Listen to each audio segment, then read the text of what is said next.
Bonjour à Bonjour. tous. Bonjour. Bonjour, je suis ravi de vous accueillir pour ce webinaire dominical. Donc, il se fait avec notre directrice générale Bénédicte, avec Gilles, qui est le conseiller du président et le porte-parole de l'USPO, et avec moi, qui suis le président de l'USPO depuis maintenant 15 jours. On a été élus avec toute une équipe qui vont reprendre les dossiers et qui vont en particulier s'atteler à ce que on vous envoie un maximum d'informations et j'espère que ce webinaire vous apportera aussi des informations et qu'il vous servira. On a plusieurs mesures plusieurs dossiers qu'on va aborder. Bien sûr, si vous avez des questions, vous savez comment les poser. Bénédicte, tu veux le rappeler un petit peu, un petit coup? Ça fait longtemps qu'on Oui, l'a pas fait, peut-être que vous avez oublié. c'est ça. S'ils ont perdu l'habitude, très rapidement, vous avez une petite icône avec un point d'interrogation. Il vous suffit de cliquer dessus, d'écrire votre question. Moi, je les reçois directement. Et celles qu'on n'aura pas le temps auxquelles on n'aura pas le temps de répondre, on y répondra par mail. Donc, on va recommencer les webinaires de façon plus régulière. On en fera un avant les vacances et puis après, la période estivale passant, on se retrouvera à la rentrée. Bien sûr, on adaptera le rythme des webinaires en fonction de l'actualité et s'il y a besoin d'en faire un entre-temps parce que l'actualité l'impose, on sera là comme toujours, pour vous apporter l'information et pour nous, vous savez que c'est important. L'USPO a toujours été présente dans cette crise pour vous apporter un maximum d'informations et on continuera de le faire. Voilà. Alors, il est tombé cette semaine la fin des mesures dérogatoires pour certaines mesures, enfin, en tout cas, la fin de l'état d'urgence. Alors, la fin de l'état d'urgence, c'est un grand mot, puisqu'après, il est tombé peu de temps après un nouvel arrêté reprenant une période de transition allant jusqu'au 30 septembre, avec quasiment reprenant tout point par point les mesures de l'état d'urgence, en prolongeant certaines et en arrêtant d'autres. Les dispositions dérogatoires qui ne sont pas prolongées, qui sont arrêtées, c'est la capacité que les pharmaciens avaient de préparer du SHA et du gel hydroalcoolique, selon la formule de l'OMS, puisque vous savez que c'était une autorisation qu'on avait ponctuellement de ne pas fabriquer quelque chose qui n'était pas inscrit au formulaire et qu'on pouvait le faire parce que le ministre avait pris cet arrêté. Donc cette dérogation est arrêtée. De même que l'encadrement des prix des masques et des solutions hydroalcooliques. Donc soyez raisonnable, ne n'augmentez pas de façon éhontée parce que je pense qu'on va être regardé de façon importante par les consommateurs. Donc restez raisonnable. De toute façon, maintenant, on a des quantités telles que l'on peut faire des prix qui soient corrects. Donc ne modifiez pas les prix. Faites attention à ça.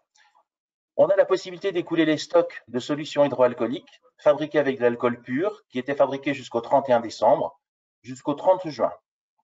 Hein, parce que vous savez que l'alcool pur, on avait une autorisation de l'utiliser sans payer de droits d'assises.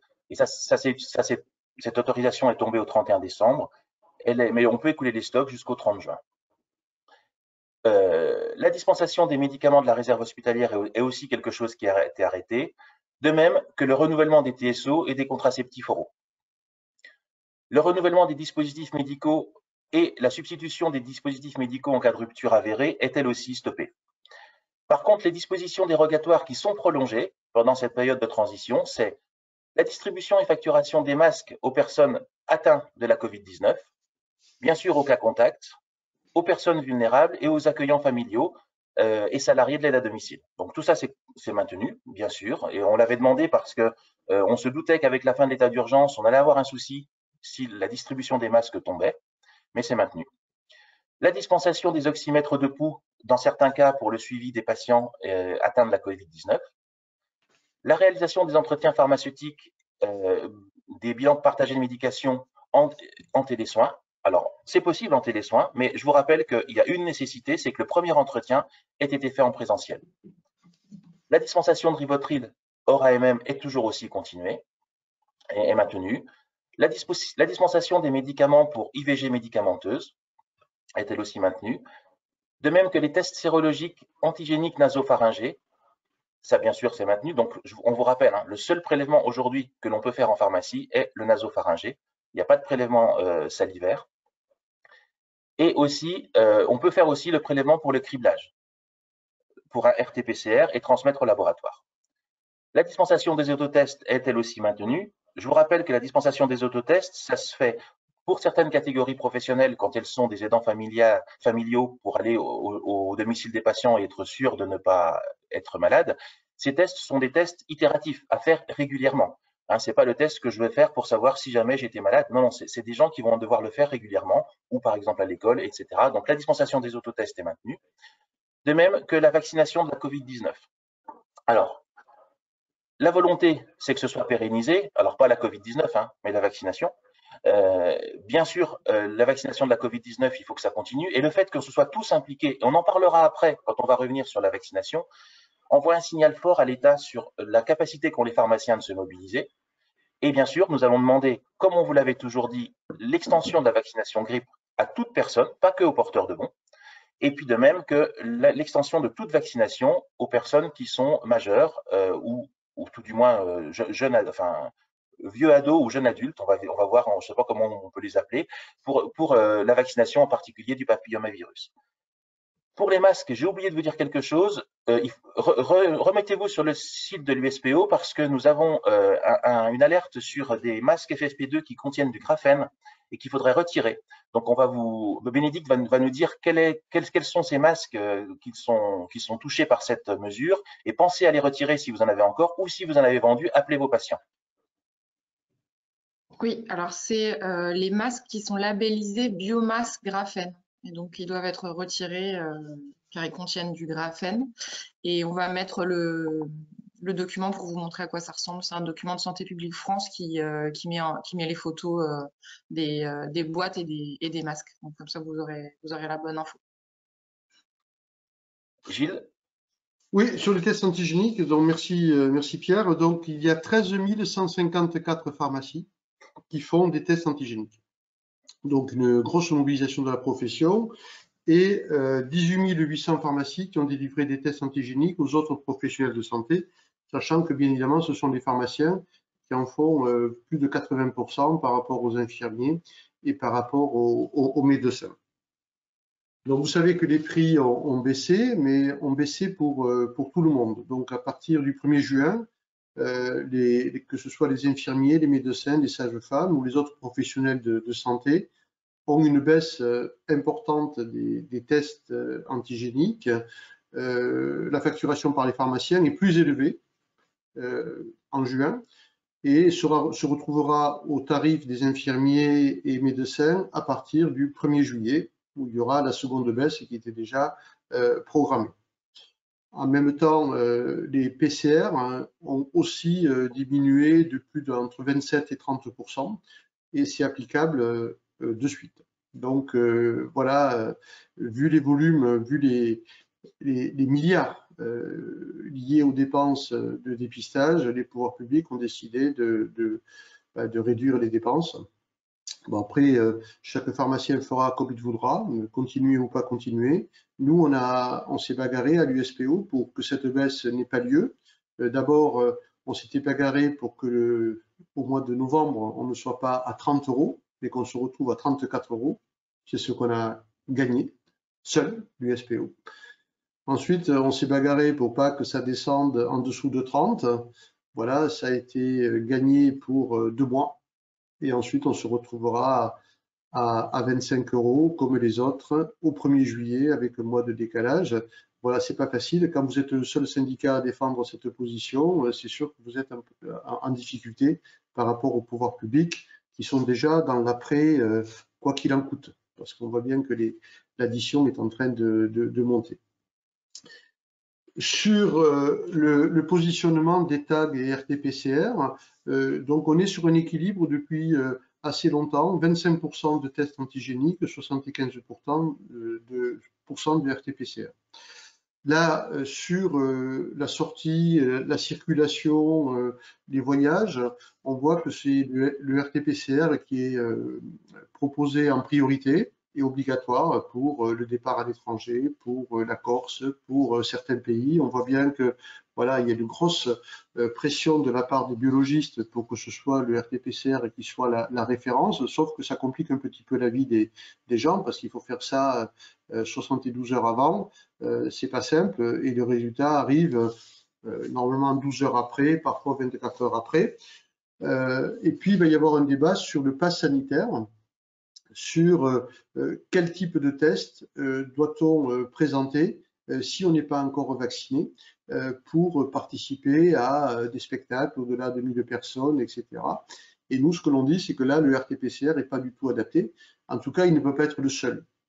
Et qu'il faudra que les tests antigéniques soient aussi utilisés pour avoir la possibilité de circuler au niveau de certaines manifestations, bien évidemment, et pas uniquement le RT-PCR.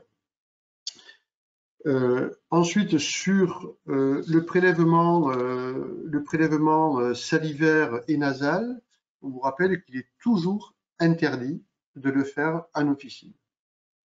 Les prélèvements salivaires se font dans des écoles ou dans des dépistages massifs organisés avec l'ARS, mais ne sont pas à réaliser en officine. Ils sont parfois réalisés par des laboratoires, sachant que c'est un prélèvement qui n'est pas facile. Et pour l'instant, le prélèvement nasal, au lieu du nasopharyngé, n'est toujours pas prévu dans la stratégie. Ça va certainement évoluer, mais pour l'instant, ce n'est pas le cas. Un autre point qui est important sur les tests, c'est le positionnement des tests sérologiques. On voit bien que la communication de l'HAS cette semaine dit clairement que pour la vaccination, si on doit faire une seule injection, eh bien, il faut faire une injection si le patient a eu le Covid, entre 3 et 6 mois. Pas moins de 3 mois, hein, entre 3 et 6 mois. Donc, bien sûr, si la personne a été dépistée avec un RT-PCR et un test antigénique, eh bien, le professionnel doit pouvoir attester qu'une seule injection suffit. Ça a l'avantage bien de faciliter le parcours vaccinal, bien sûr d'économiser des doses, mais ce n'est pas l'objectif premier. C'est éviter les effets secondaires, qu'on n'a pas besoin d'une seconde injection, on n'en a pas besoin. Et donc de permettre de dire à la population que s'ils font une seule injection, ils sont couverts et ils auront leur circuit vaccinal qui sera terminé. Donc ça veut dire que les pharmaciens ont cette information. Toutes les personnes que vous avez dépistées positives, ben vous avez cette information. Donc vous pouvez vous attester qu'il était positif et qu'il avait eu le Covid. Les laboratoires de biologie également ont cette information. Et si on a des doutes, hein, et on sait très bien que quand on attaque cette population jeune, c'est une population qui a souvent fait le Covid de façon asymptomatique. Et donc c'est cela qu'il va falloir tester en test sérologique pour pouvoir vérifier s'ils n'ont pas eu le Covid et cerner la date à laquelle ils l'ont eu. C'est là où il va falloir qu'on ait des précisions. Et bien sûr, ce que l'USPO a demandé, Pierre l'a fait à la fois jeudi et vendredi, jeudi avec le directeur de la CNAM et vendredi au ministère, c'est de dire, premièrement, eh bien, que les pharmaciens peuvent faire, bien sûr, ces tests sérologiques, peuvent simplifier le parcours vaccinal. Il faut que ces tests soient remboursés et pris en charge par l'assurance maladie, comme ils sont en train de le faire aujourd'hui dans les vaccinodromes en expérimentation à Paris, Lyon et je crois à Lille. Il y a 3 sites expérimentaux aujourd'hui. On sait que c'est un quart d'heure. Donc voilà, vous faites le test et puis voilà, dans le quart d'heure, il y a la vaccination et ensuite de dire voilà, il y a une seule injection ou 2 injections. Donc tout ça va se caler. En tout cas, on demande à ce que ce soit arbitré très rapidement parce qu'il va falloir que les fabricants mettent à disposition des tests sérologiques auprès des pharmaciens, notamment ceux qui vaccinent. Donc voilà pour tout ce qui concerne test et autotest, si je n'ai rien oublié. Pour les questions, alors sur les masques, est-ce que on peut toujours facturer des masques aux salariés de l'aide à domicile, les CESU? Et est-ce qu'on peut toujours donner des masques aux médecins et aux infirmiers? Oui et non. Oui, on peut toujours facturer des masques aux salariés du CESU. Non, on n'a plus de masques à donner aux médecins, sauf s'il reste du stock état, mais a priori, il n'y en a plus. Et puis, de toute façon, l'assurance maladie avait dit qu'il fallait qu'on stocke maintenant. Donc, après, si les infirmiers veulent des masques, ils les achètent, comme les médecins, comme nous maintenant. Par contre, oui, pour le CESU, pour les salariés d'aide à domicile, bien sûr, on peut. Et il faut qu'on ait leurs documents et qu'on scanne leurs documents. Alors, je vous rappelle que les masques, là, c'est par employeur, parce que chaque fois que la personne va chez un employeur, elle doit changer de masque. C'est pas comme les tests antigéniques, où les tests antigéniques, c'est par salarié, hein, mais si la personne a 15 employeurs, elle va quand même faire qu'un seul test, hein. Donc, séparez bien la quantité qui est à délivrer à ce moment-là. Quel est le taux de TVA pour la location des oxymètres? Toujours 0. Non, je dirais toujours 21. Oui, c'est toujours vert. Ouais. Oui, 20, pardon. Peut-on continuer à préparer du CHA pour notre propre utilisation? Alors oui, ça j'avais oublié de vous le dire. Enfin, j'avais oublié de vous le dire. Non, on peut plus en fabriquer normalement. C'est fini, la fabrication est terminée. Par contre, les stocks que vous avez, si on ne peut plus les utiliser, les dispenser, on peut encore les utiliser pour nous en interne dans des procédures de désinfection que l'on peut avoir interne à l'officine. Mais par contre, non, la fabrication, c'est l'autorisation de fabrication qui est arrêtée, quelle que soit la destination, que ce soit à destination des patients ou à destination de l'officine. Sur les tests antigéniques, peut-on faire un test antigénique à un enfant? Alors, la réponse est oui, mais il faut qu'on ait l'autorisation des parents. Donc, ça veut dire qu'il faut que la personne en responsabilité de l'enfant soit là pour dire j'autorise que vous fassiez un test sur mon fils ou ma fille qui est mineur.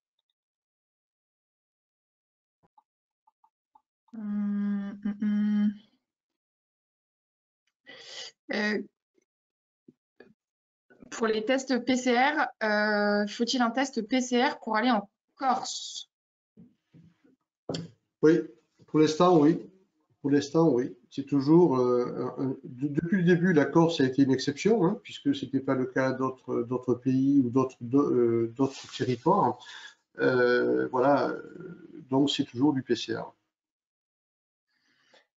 Alors, a priori, il y a aussi des changements par rapport au sens de trajet. C'est-à-dire que quand on va en Corse, il faut un PCR. Par contre, quand on revient de Corse, je ne suis pas sûr qu'il en faille un.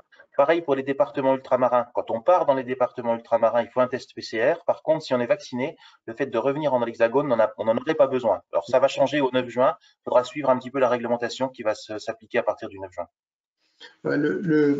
La stratégie qui a été définie, c'était de protéger la situation géographique qui est une insularité. Et donc, on sait très bien que quand il y a une insularité, si le virus se propage, hein, eh bien, ça peut devenir très vite compliqué. Donc, c'était un moyen de protéger. C'est vrai que quand on revient en métropole, la situation est un peu différente. La grosse inquiétude quand même des pouvoirs publics aujourd'hui, c'est le variant indien chez les Britanniques. Hein. On savait qu'il allait exploser en raison des relations entre le Pakistan et l'Inde et la Grande-Bretagne, et que là, l'inquiétude est quand même assez forte du côté des Britanniques, avec le variant indien qui peut changer un petit peu la donne, comme à l'époque le variant britannique avait changé la donne sur la propagation du virus. Donc petite inquiétude. Peut-on substituer un test PCR par un test antigénique? Ben, si c'est pour savoir si la personne est positive ou si c'est un cas contact qui est positif, oui, il n'y a aucun souci. Par contre, si c'est dans le cadre d'un voyage, si c'est un PCR qui est demandé, il faudra faire un PCR.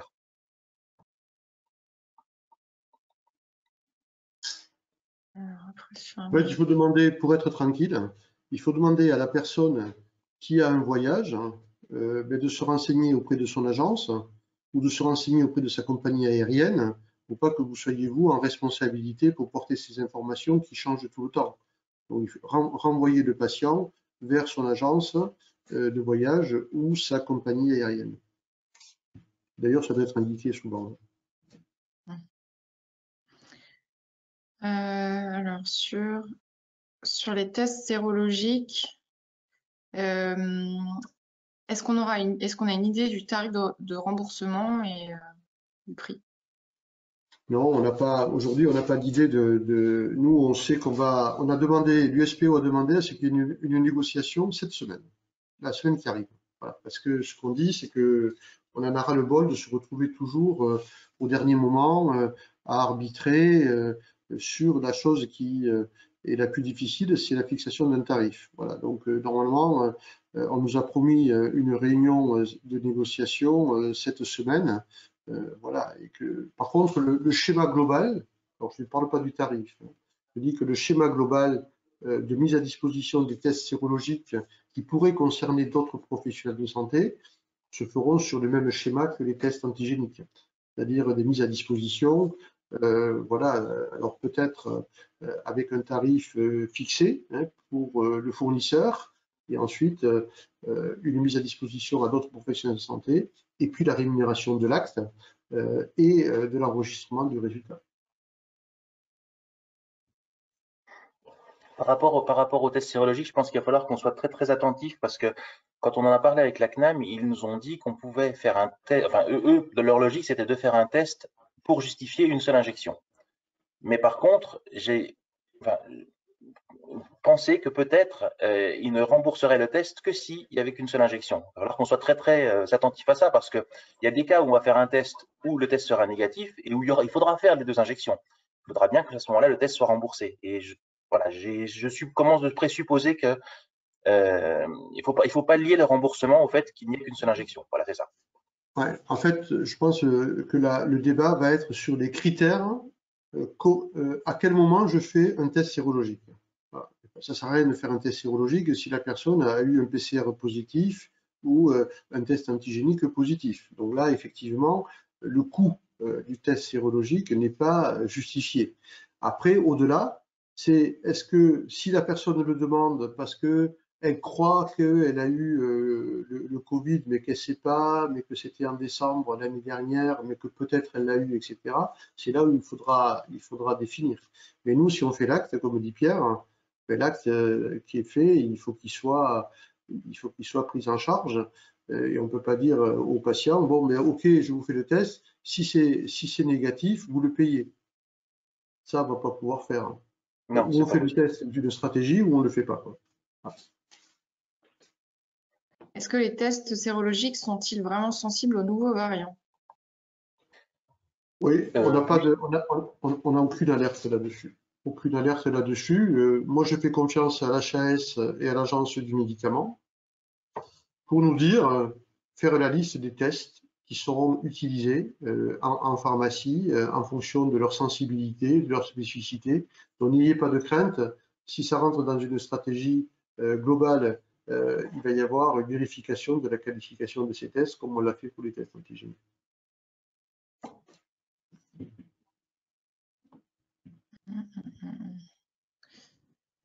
Comment envisagez-vous la période estivale, montée en puissance de la vaccination, poursuite des tags? Comment organiser l'officine alors que même que les équipes partiront en congé? Alors peut-être Pierre va parler de la vaccination après, hein, donc peut-être vous aurez cette réponse là. Sur les tags, on a une incertitude. Les pouvoirs publics nous disent attention, ça va continuer. Par contre, ça risque d'être transféré parce qu'aujourd'hui on fait beaucoup de tags, notamment parce que les lycées sont encore ouverts. Et on sait que sur les lycées, dès qu'il y a une classe, ça fait immédiatement une demande importante qui arrive dans vos officines.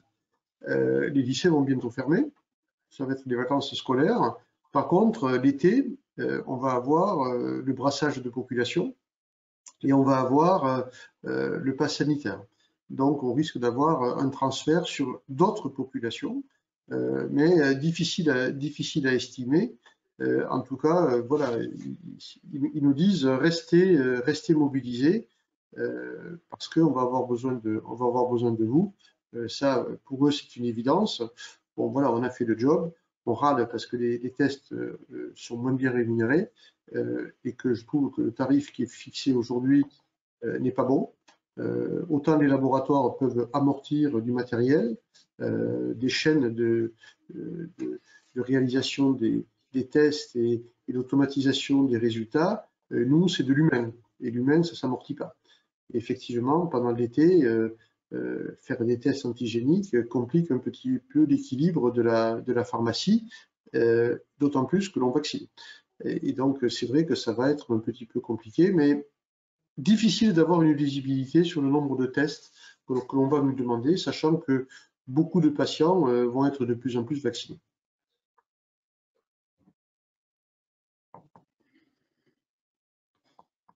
Est-ce qu'on peut déjà faire une seule vaccination si on fait un test sérologique aujourd'hui? Oui, oui, puisque les recommandations, si on a la preuve que le patient a eu le Covid au-delà de 3 mois et de préférence 6 mois, quelle que soit la façon dont on a ce résultat, effectivement, on peut considérer qu'il nécessite une seule injection. Sauf que le test sérologique, aujourd'hui, il est payant. Même dans certaines conditions, en laboratoire, puisqu'il y a des tests sérologiques qui se font en labo.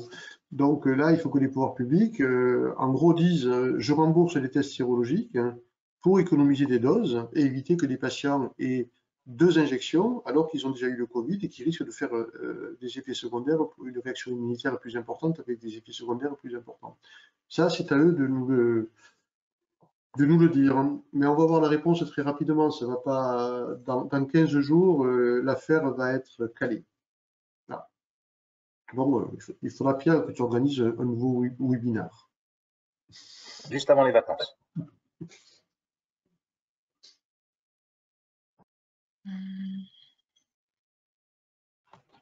Je regarde. Ah oui, peut-être celle-là. La CPAM demande de faire un PCR pour le retour à l'école après la septaine. Est-ce normal? Non, le retour. Alors, pour les patients contact, c'est systématiquement un test antigénique. Pourquoi? Parce que dès qu'un patient contact est détecté positif, il faut que ça se fasse très très vite. Il ne faut pas attendre 24 heures pour isoler la personne.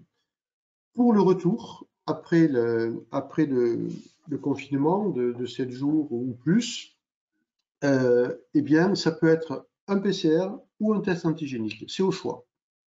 Voilà. Et si vous voyez que des CPAM orientent systématiquement sur le PCR, comme ils le faisaient à l'époque pour les patients contact, eh bien, il faut nous le signaler et nous, on contacte le directeur de la CNAM qui rétablit le message comme il l'a fait pour les patients contact. Donc, sortie de confinement, s'il y a un contrôle nécessaire à faire, il peut se faire par PCR ou par test antigénique.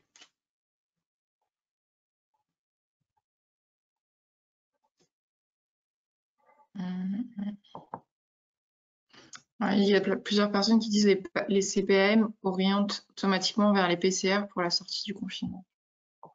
Faites-nous le remonter, envoyez tout à Bénédicte et on va alerter la CNAM.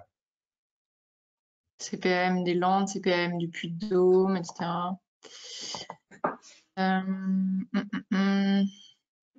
Est-ce que les tests sérologiques que nous avions l'année dernière sont valables, sont encore valables? Est-ce que ce sera les mêmes?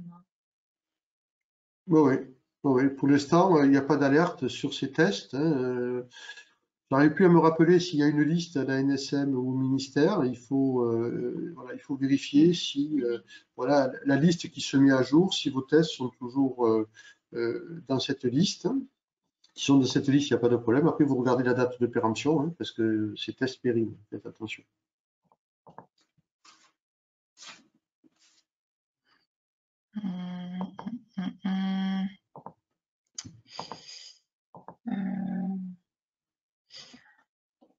Pour les remboursements, la prise en charge des tests antigéniques, sommes-nous remboursés pour les personnes étrangères, facturées sécurité sociale numéro fictif? Et j'ai aussi la même question pour les personnes transgenres.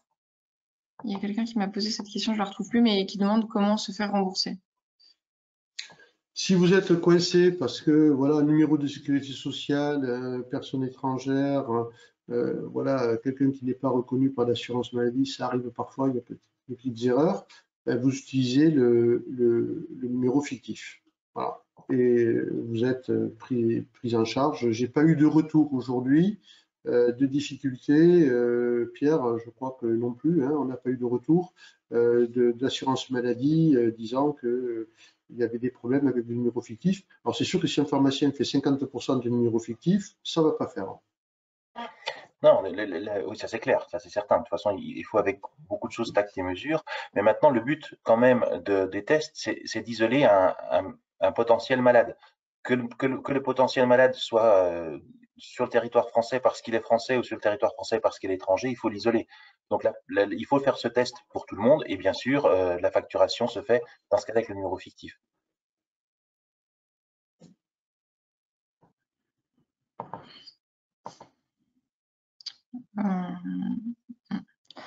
Après, j'ai beaucoup de questions sur comment s'assurer que la personne a déjà eu le Covid, etc.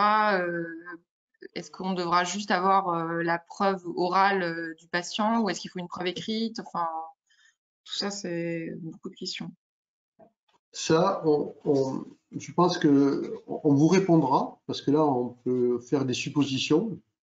Je pense qu'on va avoir une doctrine suite à l'avis de l'HAS qui est sorti cette semaine. Je crois que c'était jeudi ou lundi, je ne sais plus. Non, oui, lundi, il y a une communication et jeudi, il y a l'avis de l'HAS. Donc, suite à cette recommandation, comme toujours, il va y avoir une doctrine mise en place. Donc, on voit bien ce qui est en train de se tramer, c'est ce qu'on vous a un petit peu dit, hein, que le test sérologique allait être utilisé. Quand la personne n'a pas besoin de test sérologique parce qu'elle a eu le Covid, c'est comment on entérine ça, quelle est la preuve, est-ce que c'est juste la déclaration d'un patient, est-ce que c'est une preuve avec un professionnel de santé qui peut retrouver l'information. Il faut voir ce problème de date, parce que si il a eu le Covid il y a moins de 3 mois, on ne peut pas vacciner. Il faut attendre 3 mois. Est-ce que cette recommandation va être toujours de mise? Je préfère 6 mois après, pour avoir la première injection après l'infection au Covid. Voilà, tout ça va être fixé et on vous expliquera toutes les règles et le rôle que vont pouvoir jouer les pharmaciens dans cette stratégie de monovaccination, monodose. Je pense qu'on a un peu fait le tour là pour les tests. On va passer au sujet suivant, qui est la vaccination. Donc, on a eu une réunion avec le cabinet du ministre vendredi soir et les chiffres qu'on va vous donner sont à vendredi soir. Il y avait 50% de la population adulte vaccinée, donc sous-entendu au moins une première injection, hein, 27 millions de primo-injections, donc vous voyez encore 50% de ces 50%. Il y a 23,9 millions de doses vaccins de vaccins tout confondus qui ont été reçus au mois de juin, dont 6,5 millions de Moderna, 14 millions et demi d'AstraZeneca, 2,7 millions de Janssen et 47,7 millions de Pfizer. Ça, c'est les doses qu'on attend au mois de juin. Alors, ça, c'est ce qui est déclaré, bien sûr. On verra à la fin du mois de juin si c'est la réalité des choses. Mais vous voyez, ces 47,7 millions de Pfizer, ça justifie à elle seule la bagarre que le USPO mène depuis le début pour que le Pfizer soit en officine. C'est énormément de doses, et puis ce sont des petits flacons. Donc c'est beaucoup plus simple d'organiser une vaccination quand on a 5 ou 6 personnes à vacciner, on va dire 6 ou 7, parce que on ne fait pas 5, mais on peut faire 6 ou 7 par flacon, dose par flacon. C'est quand même beaucoup plus simple d'organiser une séance de vaccination avec un flacon où c'est 6 à 7 personnes que quand c'est 12. Donc vous voyez, c'est pour ces raisons-là qu'on se bat pour avoir le Pfizer. Pas parce qu'on aime mieux Pfizer, pas parce qu'on a plus d'acquaintance avec Pfizer, juste parce que ce sont beaucoup de doses et plus facile à faire. Et en plus, on se rend compte que le taux d'injection pour le Pfizer est de 91%. Donc ça veut dire qu'il y a une réelle appétence des patients pour ce vaccin-là, alors qu'il est de 55% pour l'AstraZeneca, de 18% pour le Janssen et 78% pour le Moderna. Depuis le début, l'USPO se bat pour qu'on puisse vacciner. Depuis janvier, ça a été une première bagarre. Pas qu'on soit vu que comme des logisticiens au service des autres professionnels de santé. On le fait, ce rôle, on l'assure, ce rôle, mais on ne fait pas que ça. Et depuis le début, on a dit, on veut être vu comme des vaccinateurs. Et depuis le début, on a dit, il nous faudra le Pfizer. Alors, vous savez que le Pfizer, aujourd'hui, il a les mêmes conditions de conservation que le Moderna. Donc, il n'y a plus de discussion possible. Et à plusieurs reprises, les représentants du gouvernement nous ont dit, pour l'instant, il y a les centres. Les centres utilisent les doses. Si à un moment donné, il y a plus de doses que ce que les centres peuvent utiliser, on en reparlera. Je pense qu'on en est maintenant au stade où il faudra en reparler. Donc, comptez sur nous pour encore se bagarrer pour qu'on ait ce vaccin-là. La mobilisation des pharmacies, malgré les difficultés d'approvisionnement qui sont réelles et qui sont compliquées et qui compliquent la vie des pharmaciens, et la défiance des patients pour les vaccins tels que AstraZeneca et Janssen, est importante puisqu'il y avait au 31 mai presque 17 500 officines qui participent à la vaccination. il y a eu plus de 1 122 000 codes ING qui ont été facturés, donc ça veut dire injection réalisée. Et nous avons dispensé 341 000 flacons qui ont été dispensés aux professionnels de santé, dont 291 000 aux médecins et à peu près une vingtaine de mille aux infirmiers. L'arrivée progressive du Moderna en ville fait que ça redonne un nouvel élan pour la vaccination, avec une nouvelle population que l'on peut vacciner et avec une nouvelle cible, tant au niveau de la population qu'au niveau de l'acceptation des vaccins par les gens. Donc, je vous ai dit qu'on se mobilisait toujours pour avoir le Pfizer. On devrait avoir une réponse juste avant ou juste après l'été. Il y a eu une expérimentation qui a été faite à Montélimar. Je ne sais pas pourquoi il a été choisi cette ville-là, mais voilà, j'en ai une petite idée quand même. Je vais laisser Gilles en parler puisque c'est lui qui était à l'origine de ça. Et voilà, donc vas-y Gilles, si tu peux nous dire un petit mot sur cette expérimentation. Oui, simplement, sur la semaine de Tous sur le pont, là où il y avait le jeudi de l'Ascension, le centre de vaccination de Montélimar, hein, qui est un gros centre, l'ARS nous a appelés en nous disant il faut filer un coup de main au centre pour faire du Pfizer. Donc, j'ai été appelé le lundi matin, je leur ai dit bien sûr, on va vous aider, hein, il n'y a pas de problème, mais nous, on vous aidera si on fait de la vaccination à la pharmacie, avec du Pfizer. Ce qui a été accepté de suite.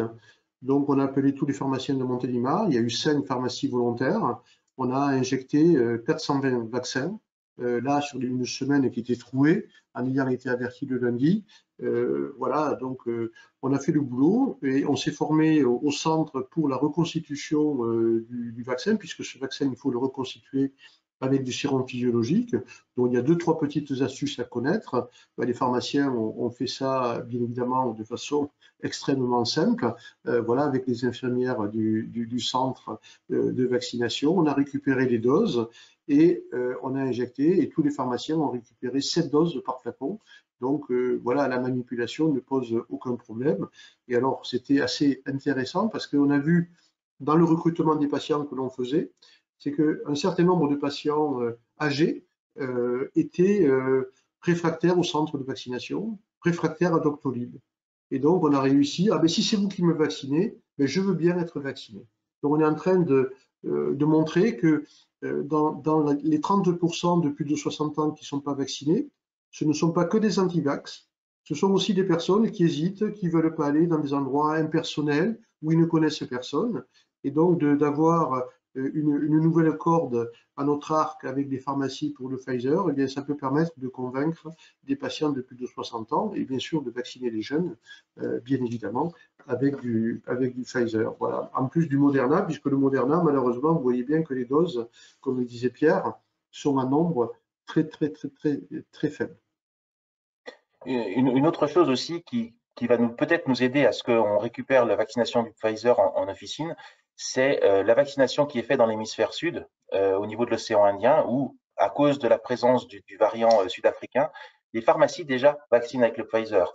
On a au sein du bureau de l'USPO un représentant des territoires ultramarins qui est basé à Mayotte et qui va pouvoir nous faire remonter très très vite toutes les problématiques et tous les avantages que le vaccin Pfizer présente, de façon à ce que nous, on puisse après se battre au niveau du ministère pour récupérer ça au niveau des officines. Le ministère a donné comme consigne des différentes consignes claires. Premièrement, l'injection des 2 doses de vaccin se fait au même endroit. Donc, il est évité au maximum de déplacer la vaccination en fonction des vacances et en fonction du flux migratoire qui peut se faire au moment de la période estivale. Par contre, il nous a annoncé une certaine flexibilité dans l'espacement des doses des vaccins ARN messagers. Auparavant, on était, le rappel, entre 39 à 42 jours. Là, on passe de 35 à 49 jours. Voilà. Pour autant, on va pousser les doses. Donc ça c'est pour l'espacement entre les 2 doses. Et puis, on avait demandé aussi qu'il y ait des doses qui soient un peu poussées au niveau des zones touristiques de façon à pouvoir gérer l'afflux touristique pendant les vacances. Ça, ils sont en train de voir.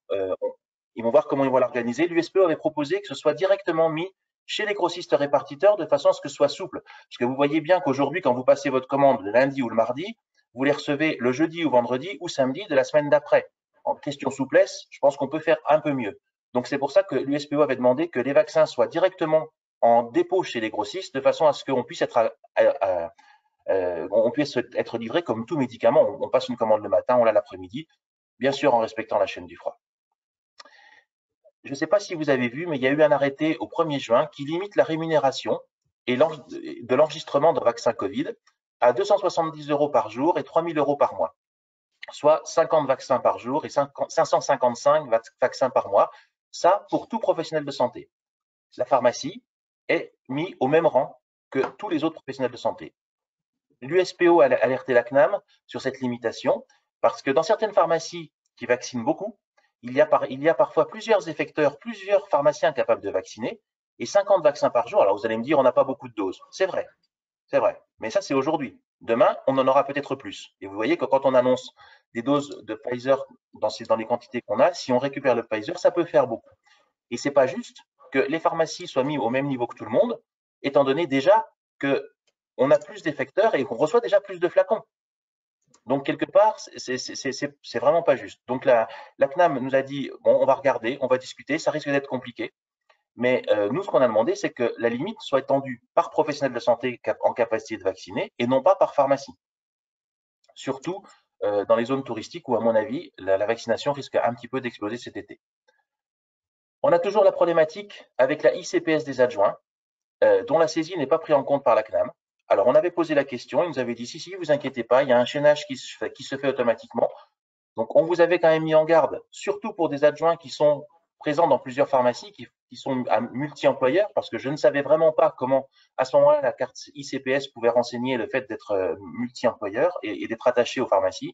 Il s'avère que c'est pas possible. Je pense qu'il y a un fichier qui n'est pas fait entre le code finesse géographique et le code finesse structure de la ICPS et de l'officine.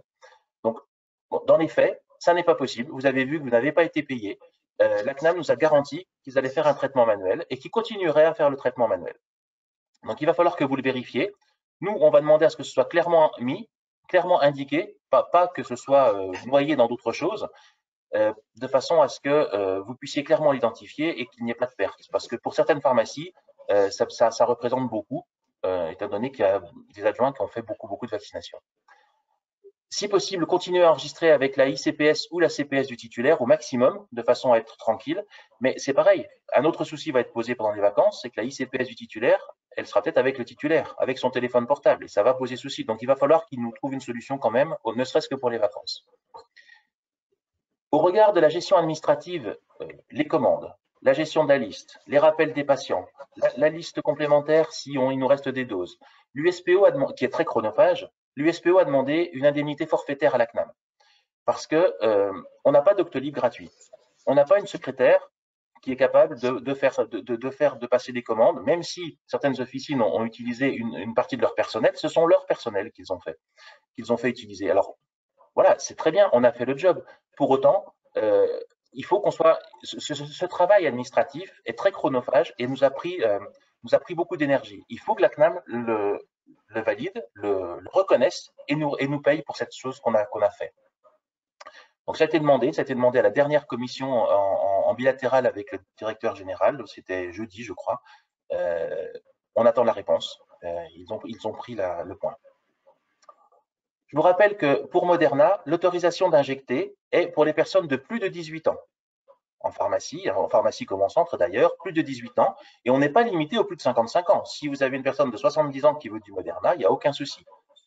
Par contre, le Moderna ne peut pas être utilisé comme seconde dose en rappel de l'AstraZeneca, sauf dans un cas, s'il y a eu un patient de moins de 55 ans qui a eu l'AstraZeneca en première dose, à ce moment-là, vous n'allez pas faire un rappel avec l'AstraZeneca, vous le faites au Moderna. Donc, c'est le seul cas où le Moderna va être utilisé en rappel de l'AstraZeneca. Autrement, le Moderna, c'est le Moderna, l'AstraZeneca est l'AstraZeneca. On a alerté aussi le ministère, pas plus tard qu'avant-hier, sur le message d'AstraZeneca qui a été envoyé aux pharmaciens en disant que l'AMM du vaccin d'AstraZeneca était pour les plus de 18 ans. Le ministère nous a redit, pour l'instant, il n'y avait pas de modification des décisions, donc réservé aux plus de 55 ans, comme pour le Janssen, alors même que l'AMM du Janssen est aussi aux plus de 18 ans. Par contre, surtout pour le Janssen, par exemple, où il faut une seule dose et où, en période de vacances, avec le pass sanitaire, ça va être important d'être vacciné et de pouvoir prouver que le cycle de vaccination est terminé, on a demandé si on ne pouvait pas abaisser l'âge de vaccination aux moins de 55 ans. Le ministère nous a dit, écoutez, on regarde et on va regarder ça et vous apporter une réponse d'ici la mi-juin, je crois, sur l'abaissement de l'âge plancher de ces deux vaccins, donc pour le Janssen et pour l'AstraZeneca. Comme je vous l'ai dit tout à l'heure, il faut inciter les patients à se faire vacciner au même endroit pour les deux doses. Alors, on va pouvoir décaler de quelques jours avant ou après, hein, mais c'est important de respecter le calendrier vaccinal, c'est-à-dire, je vous le rappelle, 9 à 12 semaines pour l'AstraZeneca et en moyenne 42 jours pour l'ARN messager. Mais pour l'ARN messager, on sait qu'il y a maintenant une tolérance, puisqu'on est de 30, attendez, voir, je ne dis pas de bêtises, de 35 à 49 jours maintenant pour la possibilité du rappel. Quand vous allez sachant, Pierre, sachant que ce point-là nous a été, a été confirmé à la réunion de vendredi et que je pense que ce sera confirmé officiellement par un DGS urgent. Donc aujourd'hui, vous avez l'information par Pierre en primeur, mais voilà, attendons le DGS urgent et ça permettra d'avoir un petit peu de souplesse sur les rappels dans l'organisation dans les pharmacies et également dans les centres, parce que voilà, il fallait que ce soit parfaitement encadré par les pouvoirs publics. Alors, encore deux points importants sur la vaccination. Quand vous allez faire l'acte de vaccination et que vous renseignez le site de vaccin Covid, pensez à éditer le document où il y a le QR code, de façon à pouvoir intégrer le QR code au sein de tous anti-Covid et d'avoir la preuve de la vaccination sur les téléphones portables pour éviter après le papier, parce que dans le cadre du pass sanitaire, je pense que ce sera important d'avoir cette preuve en dématérialisé.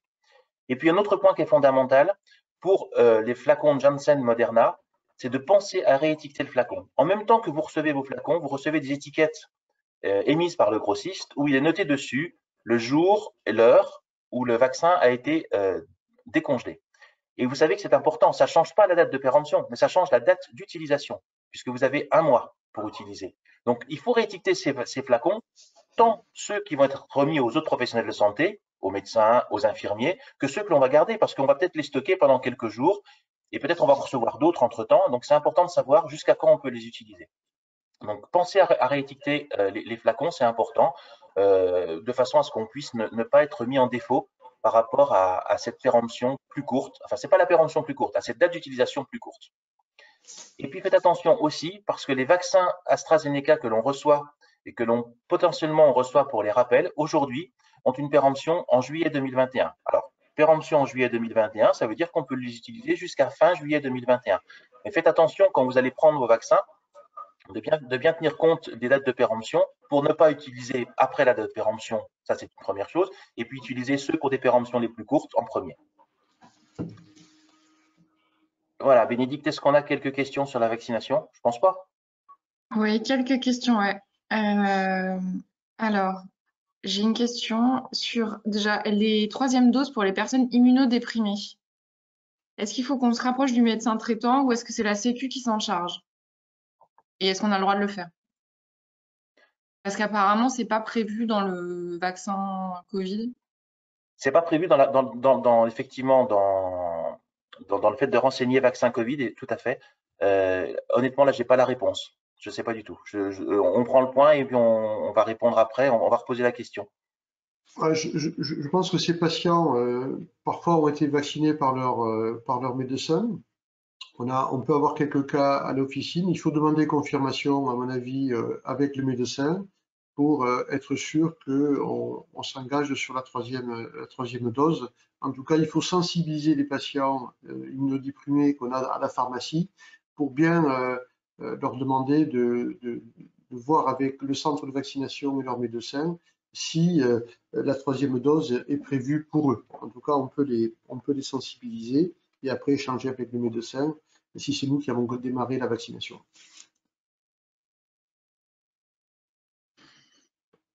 Savez-vous s'il y aura des commandes de Moderna demain pour livraison? Et pour livraison, quelle date? Normalement, il y en aura, oui, tout à fait, pour livraison dans 10 jours, à peu près. Hein. Surprise du lundi matin.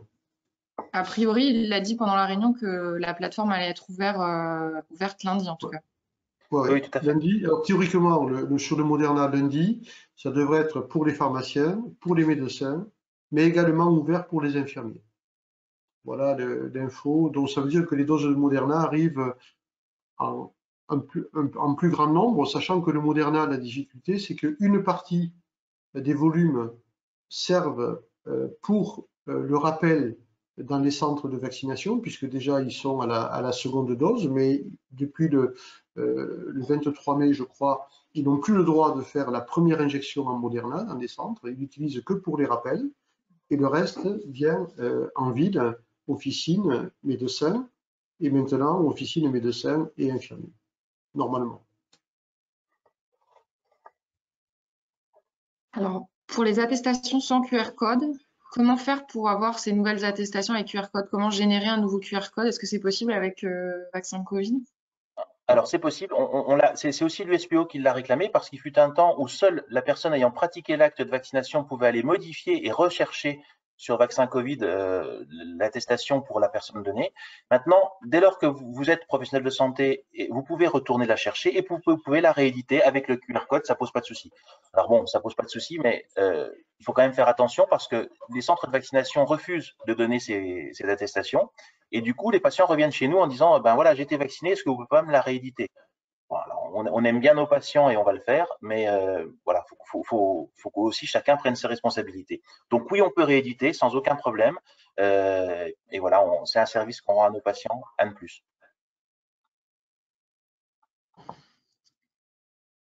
Quid du vaccin pour les moins de 18 ans? En gros, est-ce qu'il sera possible de vacciner les moins de 18 ans en pharmacie? Ben, c'est pour ça qu'on demande le Pfizer. Oui, on voit bien que ça évolue, hein. Il y a moins de 18 ans, il y a même maintenant, pour certains, à partir de 12 ans, on voit bien que tout ça est en train de bouger. Donc, pour ceux qui sont mineurs, bien sûr, il faudra avoir la procédure autorisation des parents. Donc, pour l'instant, ce n'est pas la grande priorité. Pour nous, c'est la priorité pour les centres de vaccination. Et encore, c'est vraiment pour l'instant au tout début, hein. Donc nous, on va se concentrer sur les plus de 18 ans en espérant qu'on pourra vacciner le maximum de personnes. Parce qu'aujourd'hui, le seul vaccin qui a l'autorisation en France de vacciner des mineurs est le Pfizer. Le Moderna est encore en train d'études. Et effectivement, le Pfizer aux États-Unis descend à 11 ou 12 ans, je crois, maintenant. C'est ça.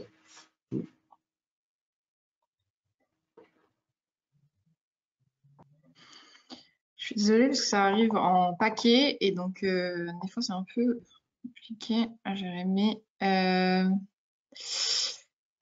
est-il normal que la solution Moderna soit trouble par rapport à Astra ou par rapport à Janssen?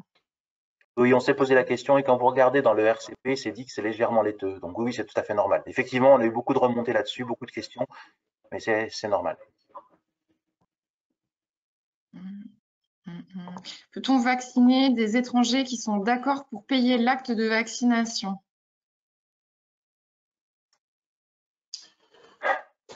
Aujourd'hui, ce qui nous a été dit, c'est que ils vont clarifier la procédure pour vacciner les étrangers. Et donc, ce sera autorisé et pris en charge.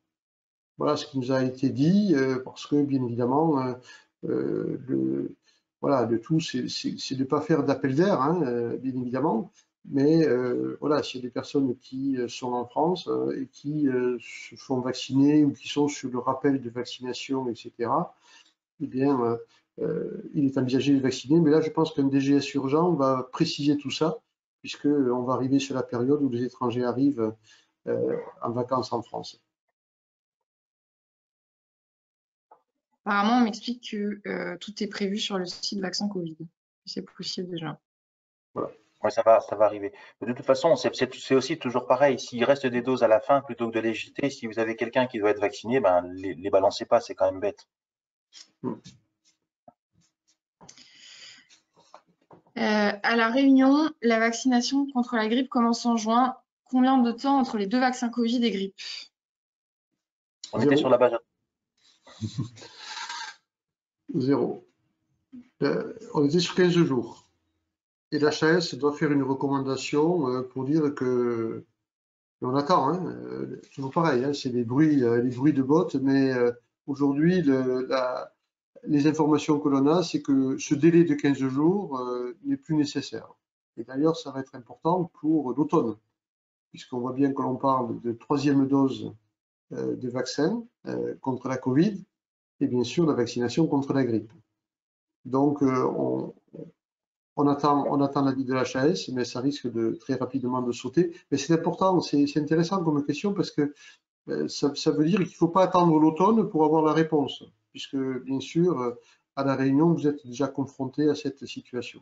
Donc, ça va permettre, Pierre, de faire un rappel pour dire vite, vite, on a besoin d'avoir la recommandation ou la décision avec le DGS urgent. Peut-on faire un tag prise en charge à quelqu'un qui est vacciné?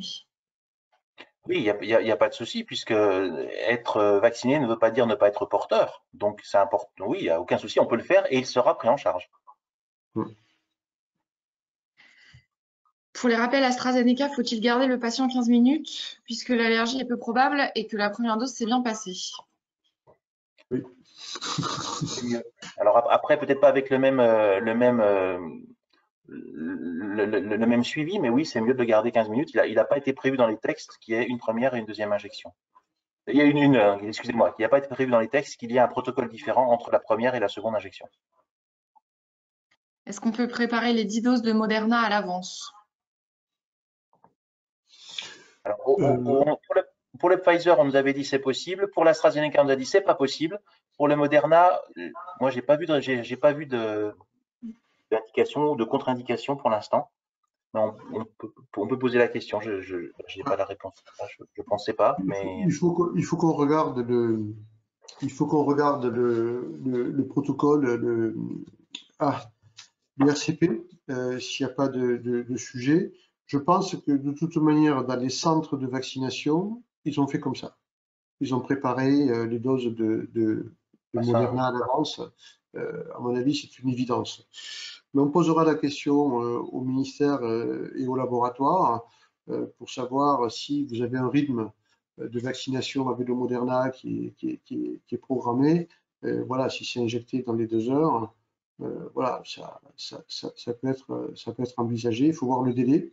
Et s'il n'y a pas d'incompatibilité, toujours pareil, de stockage de la solution dans le plastique, hein, puisque voilà, avec la seringue et le caoutchouc du piston, voilà, il ne faut pas qu'on ait de difficultés par rapport à ça. Mais on va demander à nos confrères hospitaliers qui sont très pointus là-dessus, notamment l'équipe de Pierrick Bedouche à Grenoble, ce qu'ils en pensent. moi, par rapport à ça, j'aime bien préparer le vaccin quand le patient est là. C'est vraiment sa dose qu'on lui prépare et son injection. Donc, quand il remplit la feuille la feuille avec tout le questionnaire, on prépare la dose à ce moment-là et voilà, il se rend vraiment compte que c'est pour lui, que c'est sa dose et pas que c'est quelque chose de préparé à l'avance. Enfin, moi, c'est à titre personnel, hein, voilà. Mais j'aime bien le faire avec lui au moment où on discute. Dans la démarche qualité de l'ordre, c'est bien indiqué qu'il est possible de préparer les 10 doses avant. Ça va. Alors, Dans le RCP, c'est bon. Je regarde s'il y a autre chose. Bon, cette question, hein, je la pose, mais peut-on commander des flacons alors que l'on ne vaccine plus pendant l'été par manque de personnel pour les donner à une autre pharmacie qui vaccine? Non. Non, non, on ne trafique pas, on fait pas on fait pas ce genre de choses. J'en profite pour rappeler un truc tout bête. Quand les pharmaciens commandent des doses, des vaccins pour d'autres professionnels de santé, le seul moyen pour l'État et pour l'assurance maladie de savoir si ces vaccins ont bien été à destination de notre professionnel de santé, c'est que vous facturiez les 3,55 €, les 3,45 €, pardon. Si vous ne le faites pas, les pouvoirs publics considèrent que vous avez gardé les vaccins et que vous les avez stockés dans votre frigo. Alors, je sais qu'un certain nombre de pharmaciens disent « Oh là, pour 3,45 €, je ne vais pas facturer ». Faites-le. Faites-le parce que ça nous évitera d'être accusés de stocker des vaccins dans nos frigos et de les faire perdre et de ne pas les utiliser. C'est le seul moyen qu'il y ait de traçabilité pour les pouvoirs publics. Maintenant, si bien sûr un professionnel ne vient pas les chercher, La consigne aussi est clairement donnée, c'est que s'il ne veut pas venir les chercher, eh bien, vous allez pouvoir l'utiliser. Vous lui passez un coup de fil en disant « t'en as pas besoin ». Ok, moi j'en ai besoin, je l'utilise. Voilà, que ce soit clair. Et ça, vous avez le droit de le faire. Pour la mission, vous ne facturez pas. Faites-le avec son accord, mais faites-le si jamais il est. Une fois de plus, le but est de ne pas perdre de dose. Est-ce que je peux vacciner un patient hémophile avec Moderna? Hémophile, il faut ça fait partie des Contre-indications. Des contre-indications, c'est un médecin qui doit le faire ou le prescrire.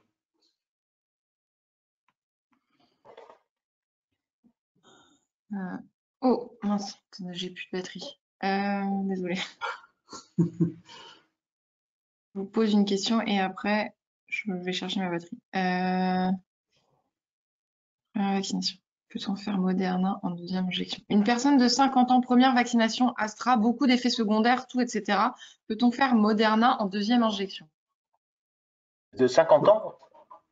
Non, non, c'est toujours pareil, quoi. C'est la même question. C'est aujourd'hui, quand on a plus de 55 ans, et si on a eu une première injection d'AstraZeneca, on doit continuer avec l'AstraZeneca. Parce que si on lâche là-dessus, l'affaire est terminée.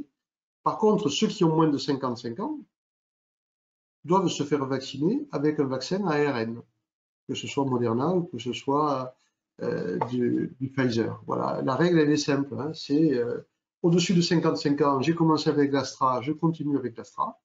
Si j'ai moins de 55 ans, parce que je faisais partie des critères au départ, notamment des professionnels de santé, là, le rappel se fait avec un vaccin ARN messager. Mais là, Bénédicte, la question, c'était quelqu'un de 50 ans? Oui, 50 ans. Oui, donc 50 ans, le rappel se fera avec le Moderna dans ce cas-là. C'est ça.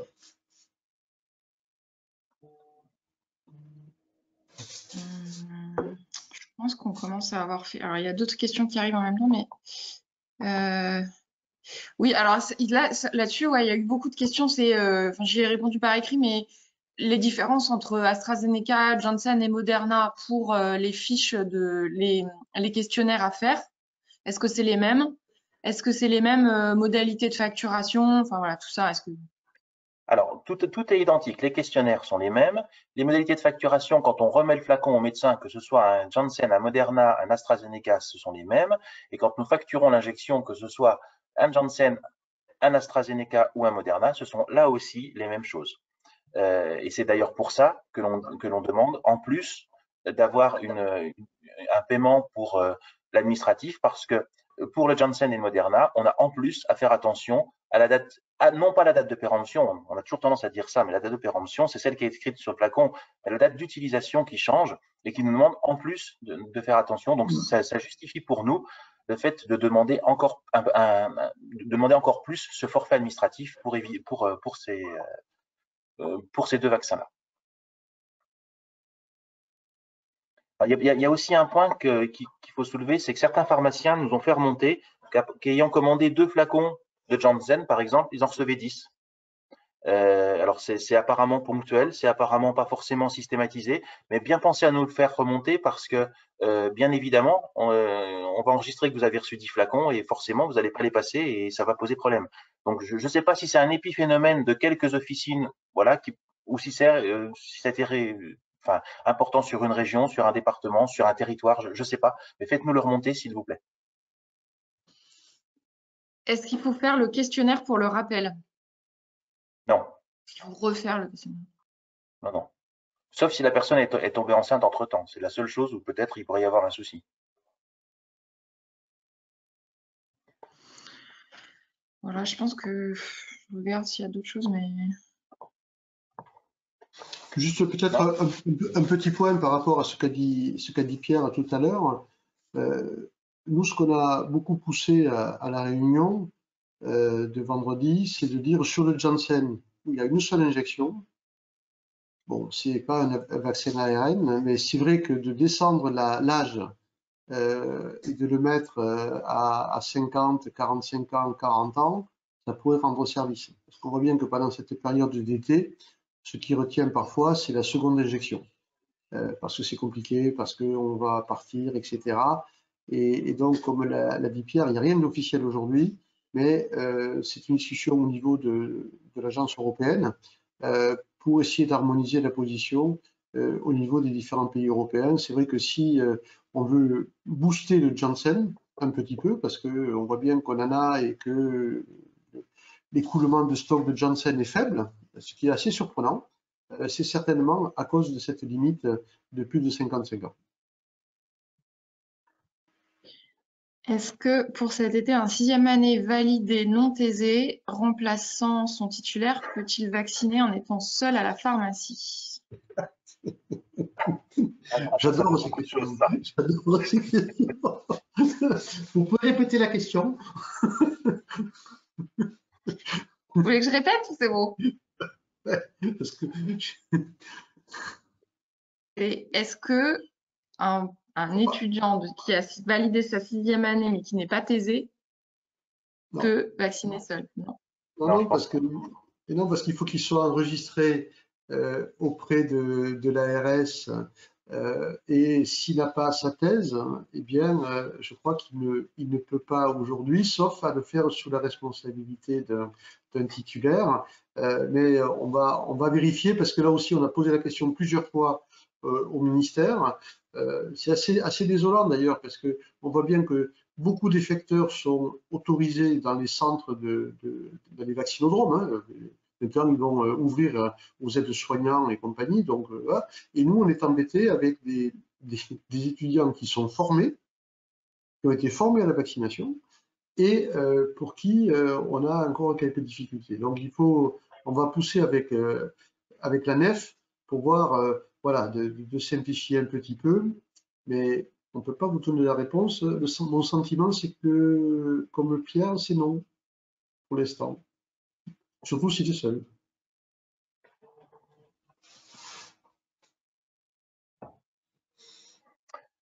Alors, on passe au sujet suivant. S'il n'y a plus de questions, Bénédicte?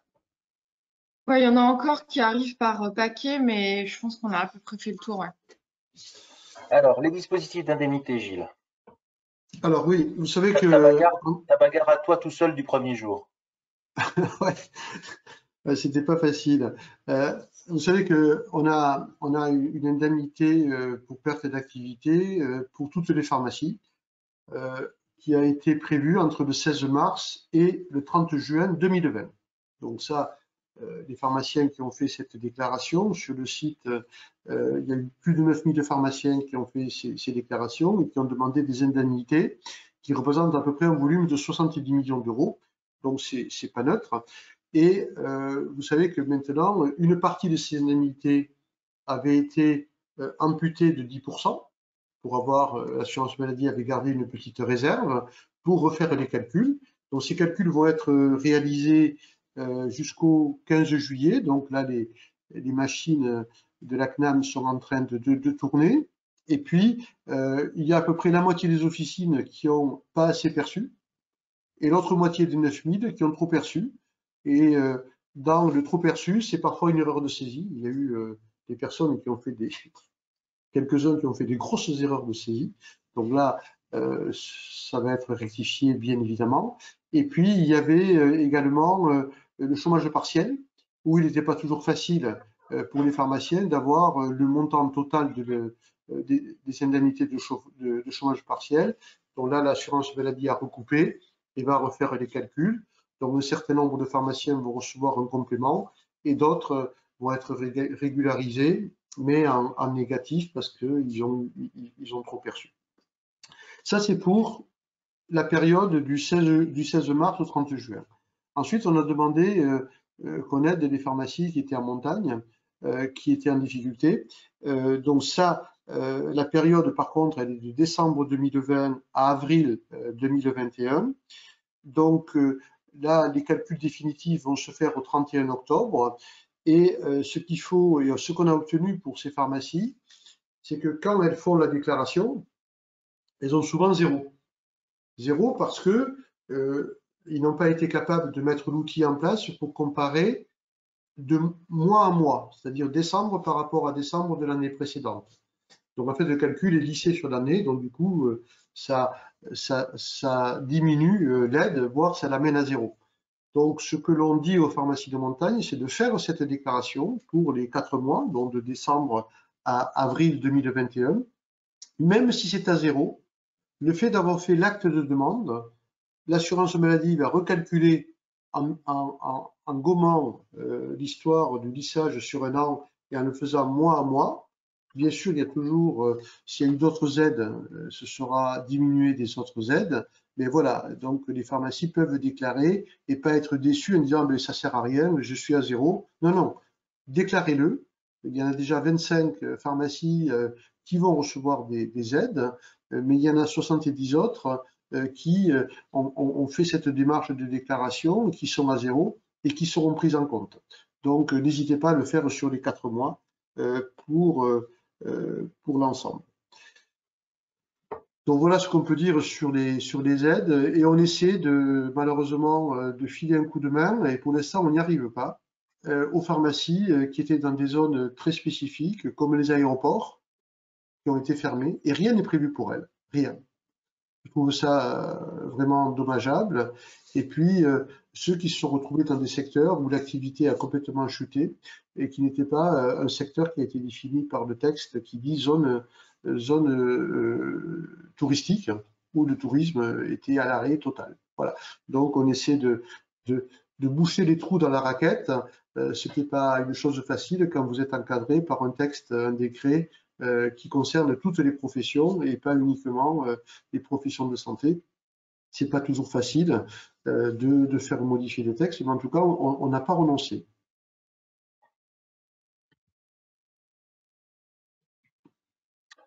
Est-ce qu'il y a des questions là-dessus, Bénédicte? Pour l'instant, j'en ai pas, mais ça arrive des fois avec un petit peu de retard. Donc, mais pour l'instant, non, j'en ai pas. Alors, vous avez vu qu'il y a eu un décret qui est paru le 30 mai dernier, donc il y a quelques jours. Ce décret, c'est le pharmacien correspondant. C'est quelque chose qu'on attend depuis 10 ans. Ça fait 10 ans que l'USPO se bat pour que ce décret sorte, ce décret soit rédigé. Donc, on a commencé de le rédiger avec Roselyne Bachelot à l'époque où elle était ministre. Et on l'a fait noter dans l'avenant 19 de la Convention et que l'USPO a signé. Et donc, c'est paru au 30 mai. C'est quoi le pharmacien correspondant? C'est la possibilité qu'il y a dans un travail de coordination avec un médecin qu'un patient désigne son pharmacien comme étant pharmacien correspondant et ayant la capacité de suivre le traitement du patient, d'adapter les posologies en fonction d'un protocole qui est défini avec le médecin et de renouveler le traitement si tout va bien. Prenons l'exemple d'un patient hypertendu, par exemple. Le médecin peut très bien dire, eh bien, écoutez, voilà, je vous fais l'ordonnance pour 3 mois. Vous voyez votre pharmacien dans 3 mois. Si vos chiffres tensionnels sont bons, j'autorise le pharmacien à renouveler pour 6 mois supplémentaires, jusqu'à 1 an, en fait, maximum. Et puis, si les chiffres tensionnels sont pas bons, eh ben, on a un protocole. Par exemple, le même protocole qu'on peut avoir pour l'INR, enfin, le même protocole, un protocole identique qu'on peut avoir pour l'INR. Si votre INR est à temps, vous augmentez d'un quart ou au contraire, vous diminuez d'un quart votre Préviscan. Ça, c'est l'exercice coordonné dans toute sa finesse et dans toute l'importance que peut avoir. Par contre, ce que l'USPO demande, c'est que cet exercice coordonné ne soit pas uniquement sous la forme de MSP, de CPTS, de SP, mais aussi d'un exercice coordonné autour du patient. C'est-à-dire que quand vous avez deux professionnels de santé, le médecin et le pharmacien, qui se regroupent autour du patient pour le prendre en charge, ça suffise à définir un exercice coordonné. Aujourd'hui, la CNAM nous dit, pour que le pharmacien correspondant soit identifié, il faut que le patient remplisse un CERFA. On leur a dit, ah ben, un CERFA, c'est encore de l'administratif, c'est encore du papier. On est aujourd'hui dans un ère dématérialisé. Ce serait quand même bien que les choses évoluent et qu'on ait une capacité de remplir directement sur le portail Amélie, par exemple, le fait que le patient désigne tel pharmacien comme étant son pharmacien correspondant. Donc ça, c'était la demande de l'USPO la semaine dernière. On se rend bien compte que l'exercice coordonné, c'est l'avenir en termes de prise en charge des patients, et vraisemblablement qu'il va y avoir aussi un texte qui sorte dans quelques temps, qui va être l'infirmier référent. Qu'on ait le triptyque médecin, pharmacien, infirmier pour la prise en charge des patients, une prise en charge coordonnée autour du patient pour améliorer sa prise en charge et être le plus efficient possible. Ça nécessite des protocoles de soins. Ça, c'est fondamental. Et il faut faire attention. Ces protocoles de soins, c'est dans le cadre d'un patient chronique, dans le cadre d'un suivi, dans le cadre d'une optimisation du traitement. Il ne faut pas confondre ça avec les protocoles qui vont être mis en place, les protocoles de la prise en charge du patient qui a une cystite, une angine, une douleur dentaire, en fait, bref, les soins non programmés. Là, il faut que ça sorte des protocoles de coordination avec les médecins. Ça doit s'appliquer à tous les pharmaciens, pour tous les patients, une fois de plus. Le but, c'est d'être le plus efficient possible pour les patients. Et le fait d'avoir ces protocoles qui sont mis en place, mais pas forcément validés dans le cadre d'un exercice coordonné, je parle des soins non programmés, c'est fondamental. Par contre, le pharmacien correspondant, comme peut-être demain l'infirmier correspondant ou l'infirmier référent, je ne sais pas comment il s'appellera, se fera dans le cadre d'un exercice coordonné. Et donc ça c'est un vrai plus, et ça remet vraiment le pharmacien au cœur du bon usage du médicament, au cœur du rôle que le pharmacien a de professionnel de santé et de spécialiste du médicament.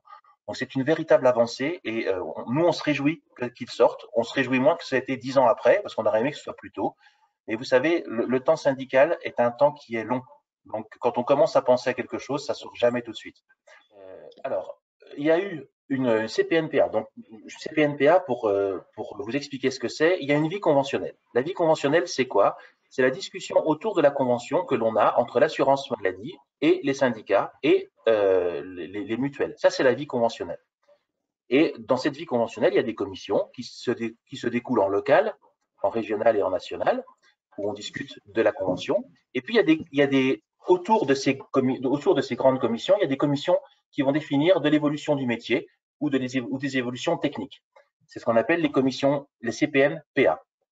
Et c'est dans ces commissions-là que l'on va définir les objectifs que l'on veut pour faire l'évolution du métier. Donc, vous savez que nous, à l'USPO, alors déjà, on est très attaché à la vie conventionnelle. C'est grâce à cette vie-là que l'on peut faire évoluer le métier. Et jamais la vie conventionnelle n'a autant bougé, n'a autant été rapide que depuis que l'USPO a pris les rênes de la vie conventionnelle il y a de ça 3 ans, 4 ans. Donc, la CPNPA a défini plusieurs axes qui étaient importants à matérialiser et à définir de façon rapide. Premièrement, le dépistage du cancer colorectal. Donc, c'est une incitation que vont avoir les pharmaciens à remettre les kits pour inciter les patients à faire ce dépistage du cancer colorectal, à l'image de l'expérimentation qui a été faite en Corse. Et notre confrère de Corse était présent et a expliqué comment ça s'était passé. Et on se rend compte que le fait que le pharmacien, qui voit fréquemment ces patients, incite les patients à faire ce dépistage a été vraiment positif, puisqu'il y a eu un retour d'adhésion au dépistage terriblement augmenté, et en termes de prévention, donc c'était important, et en termes de résultats aussi, puisque le dépistage a permis de diagnostiquer bien plus de cancers colorectaux que par le simple fait de donner au médecin. On était cette semaine avec Gilles et Marie-Josée et Bénédicte dans un colloque sur le cancer, où une association de patients a dit, mais avant même que l'on ait à parler, une association a dit, mais pourquoi le pharmacien ne le fait pas? C'est notre principal interlocuteur. On pousse la porte sans rendez-vous. Il est présent partout.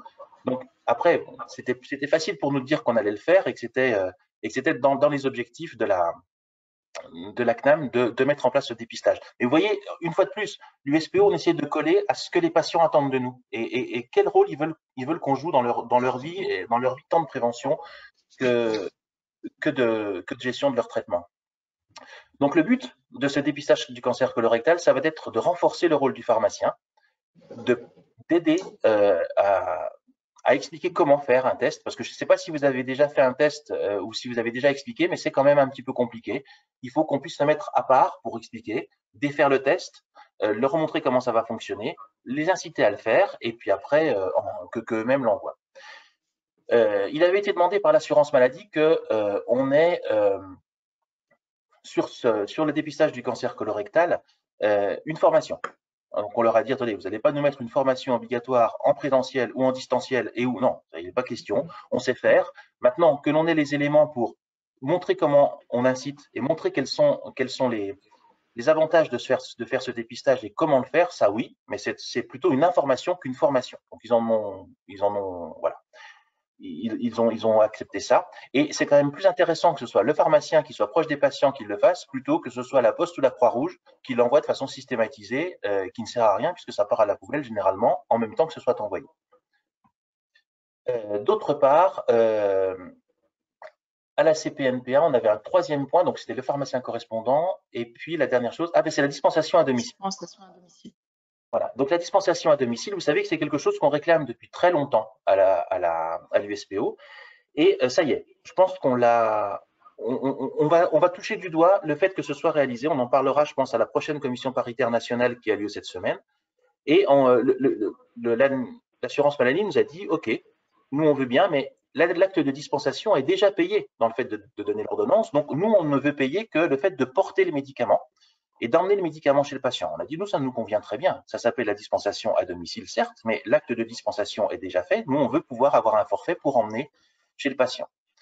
L'assurance maladie nous a dit, oui, on va vous payer sous forme de ROSP. On a dit, non, la ROSP, c'est fini, c'est pas une ROSP, c'est un acte. Chaque fois que l'on se déplace, on emmène. Et chaque fois que l'on emmène, on est payé.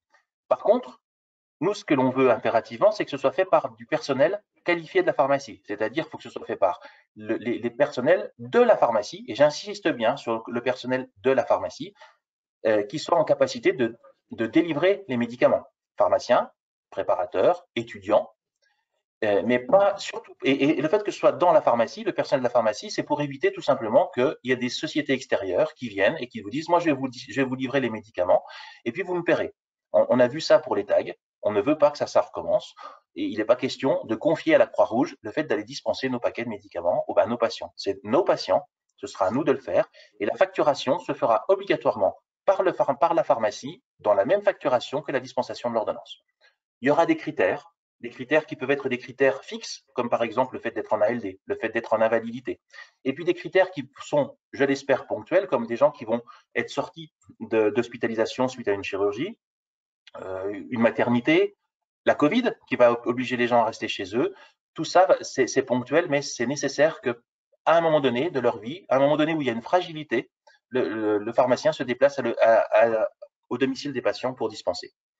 Donc ça c'est le retour de la CPNPA. Il y a eu ces ces trois points-là avec le pharmacien correspondant, mais qui depuis est sorti. Et puis les autres points qui sont à l'ordre du jour des prochaines commissions paritaires et que nous devons discuter, c'est le tabac, la prise en charge des patients qui désirent arrêter de fumer. Aujourd'hui, le seul professionnel de santé qui soit incapable de faire prendre en charge des substituts nicotiniques, c'est le pharmacien. On sait tous comment ça se passe. On reçoit nos patients, on discute, on fait un test, on en fait un second pour voir la dépendance qu'ils ont. Et quand on leur dit, voilà, moi je vous conseille telle ou telle chose, tel ou tel médicament, quand ils me disent, comment je fais pour qu'il soit prescrit, allez voir votre dentiste, lui il peut vous prescrire. Allez voir votre infirmier, votre kiné, il peut vous prescrire. Moi je peux pas. 9 fois sur 10, ils ressortent, ils vont à gauche ou à droite, ils vont au tabac et c'est reparti. C'est pas bien. Par contre, il ne faut pas que le fait de pousser la porte de la pharmacie soit un permis à remboursement. Nous, ce qu'on a demandé, c'est que ce soit pris en charge dans le cadre d'un accompagnement. L'HAS a été clair. Quand il y a un accompagnement d'un patient dans le cadre d'un arrêt du tabac, le fait que le professionnel de santé s'implique dans l'accompagnement fait qu'il y a une adhésion beaucoup plus importante du patient et que l'arrêt du tabac est beaucoup plus fréquent et beaucoup plus durable. Donc, dans le cadre d'un accompagnement, le pharmacien va suivre son patient et si au cours de ce suivi, il a besoin de substituts nicotiniques, le pharmacien doit être en capacité de faire prendre en charge ces substituts nicotiniques. Donc ça fait partie des points qui vont être à discuter avec l'assurance maladie. Le dernier point, qui sera sûrement un peu plus tard, sera l'accompagnement des patients diabétiques. Voilà pour la CPNPA, et ça, c'est vraiment l'endroit où on fait avancer le métier et où l'USPO est toujours très, très proactif par rapport à ça.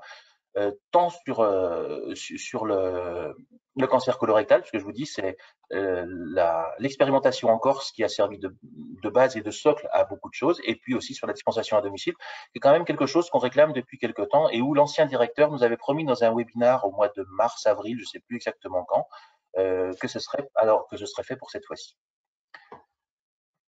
Une autre chose aussi qui est important que je vous fasse, que je vous transmette l'information maintenant, c'est les modalités de calcul pour les pharmaciens adjoints, de chiffre d'affaires pris en charge pour le pharmacien adjoint. Vous savez qu'aujourd'hui, l'USPO, on a toujours dit, tout le chiffre d'affaires doit rentrer dans le calcul du pharmacien adjoint. Quand je dis tout le chiffre d'affaires, c'est bien sûr la parapharmacie, c'est bien sûr tout, puisque si on se sert de la croix verte comme étant un gage de qualité, tout le chiffre d'affaires réalisé par l'officine doit rentrer dans le chiffre d'affaires que l'on déclare pour le calcul du nombre d'adjoints supplémentaires. En revanche, depuis le début, on dit il y a de plus en plus de médicaments chers, des médicaments sur lesquels il y a une marge à zéro. Au-delà de 1 930 €, vous savez que la marge sur les médicaments est à zéro.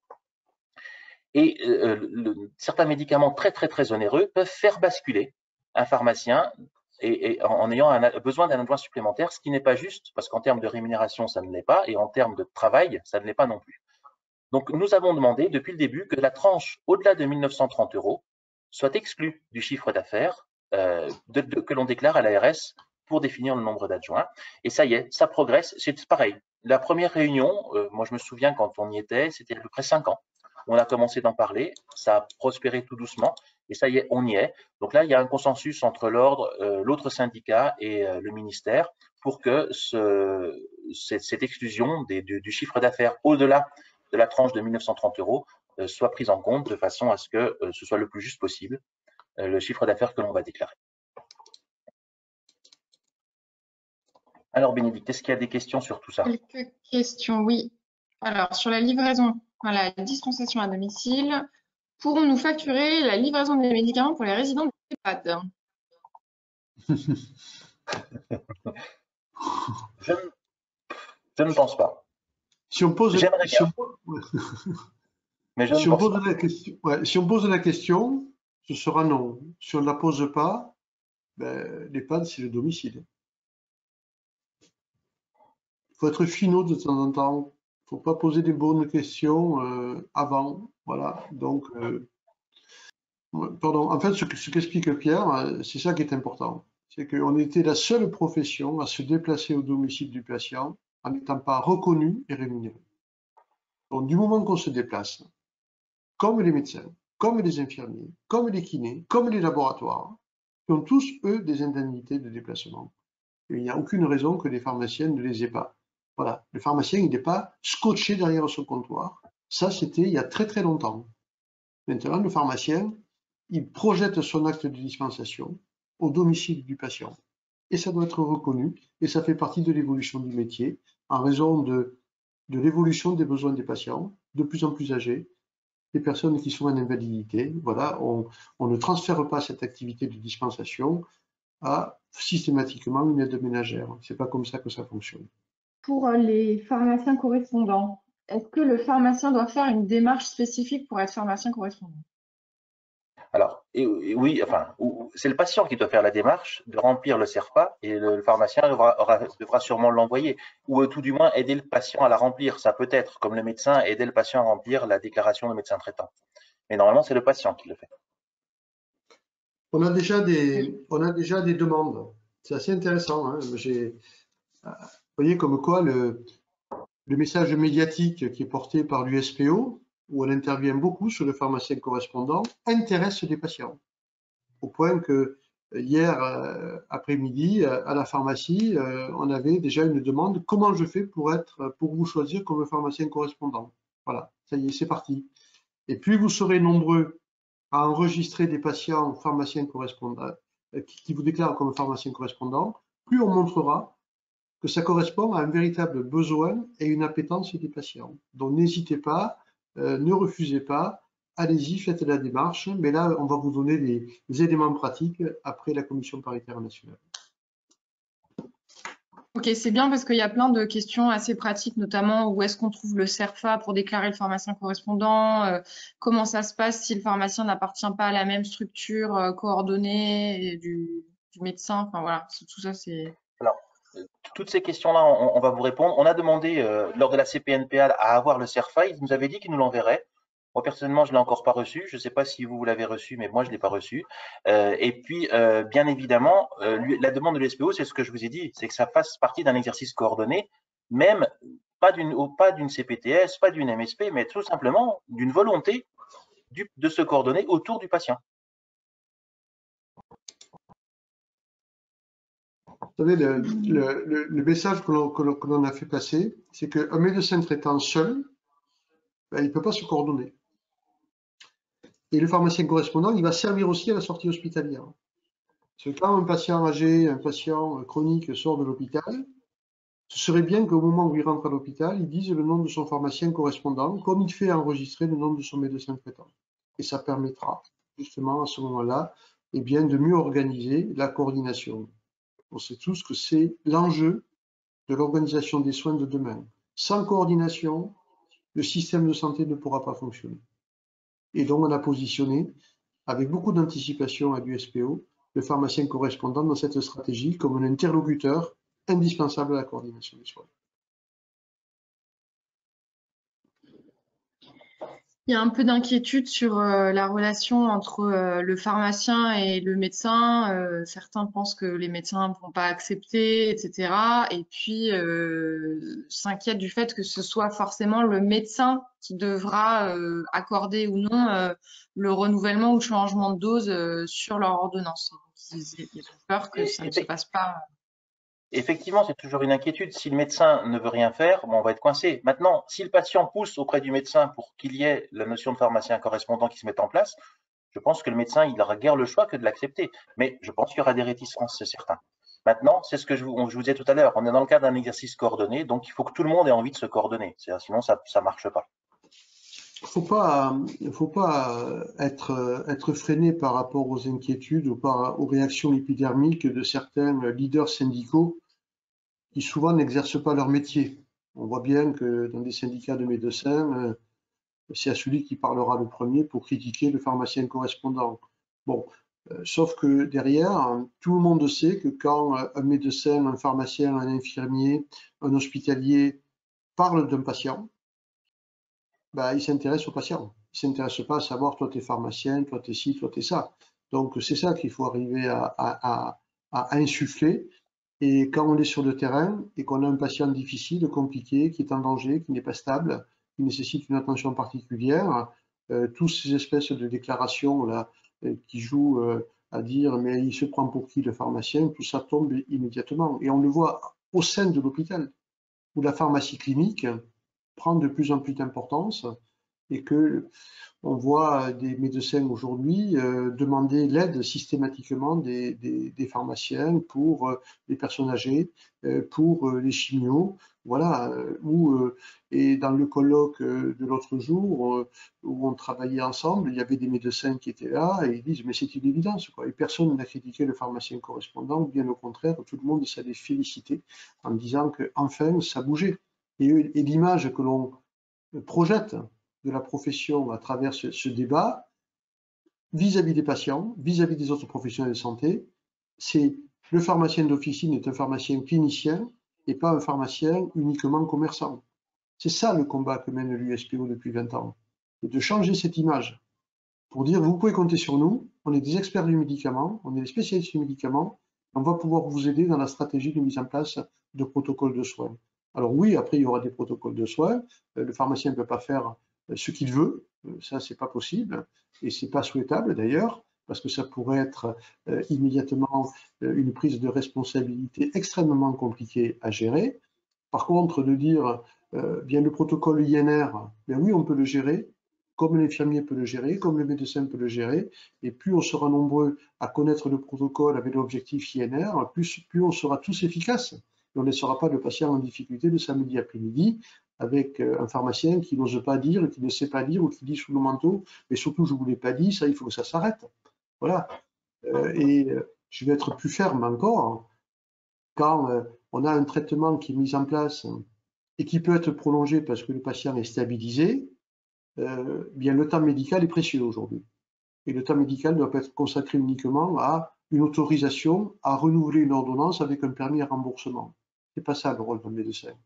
Le rôle d'un médecin, c'est de réévaluer les situations, de faire un diagnostic et d'avoir du temps disponible pour récupérer plus de patients qui n'arrivent pas aujourd'hui à avoir un médecin traitant. Voilà. Sauf que derrière, c'est un modèle économique à réinventer pour les médecins, un métier à réinventer, une organisation à réinventer.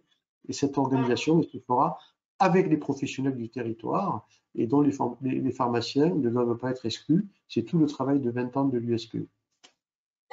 Et puis, on voit bien aussi qu'il faut tirer les conclusions de la crise que l'on vient de traverser. Quand nous avons eu le droit de renouveler les traitements, on l'a pas fait n'importe comment. On l'a fait en conscience et on l'a fait correctement. Il n'y a pas eu, et l'assurance maladie l'a loué et l'a salué à plusieurs reprises, il n'y a pas eu de surconsommation de médicaments ou de sous-consommation de médicaments. On l'a fait comme il fallait que ce soit fait. Et quelque part, quand on traverse une crise comme ça, il faut qu'on en tire des conclusions aussi. Et le fait qu'on ait été droit dans nos bottes et irréprochable à ce moment-là va nous aider pour l'avenir. Dernière question sur le pharmacien correspondant.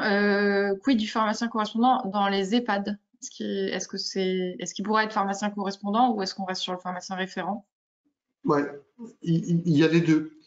Le pharmacien référent, c'est un pharmacien qui organise au sein de l'EHPAD des échanges pour organiser le circuit du médicament, les protocoles pour les changements de traitement par rapport au moment où vous changez de traitement et au moment où l'infirmière va appliquer ce changement de traitement, pour des mesures de prévention. Ça, c'est le pharmacien référent qui participe à la vie de l'établissement dans l'organisation du circuit du médicament, dans son champ de compétences et éventuellement à la prévention.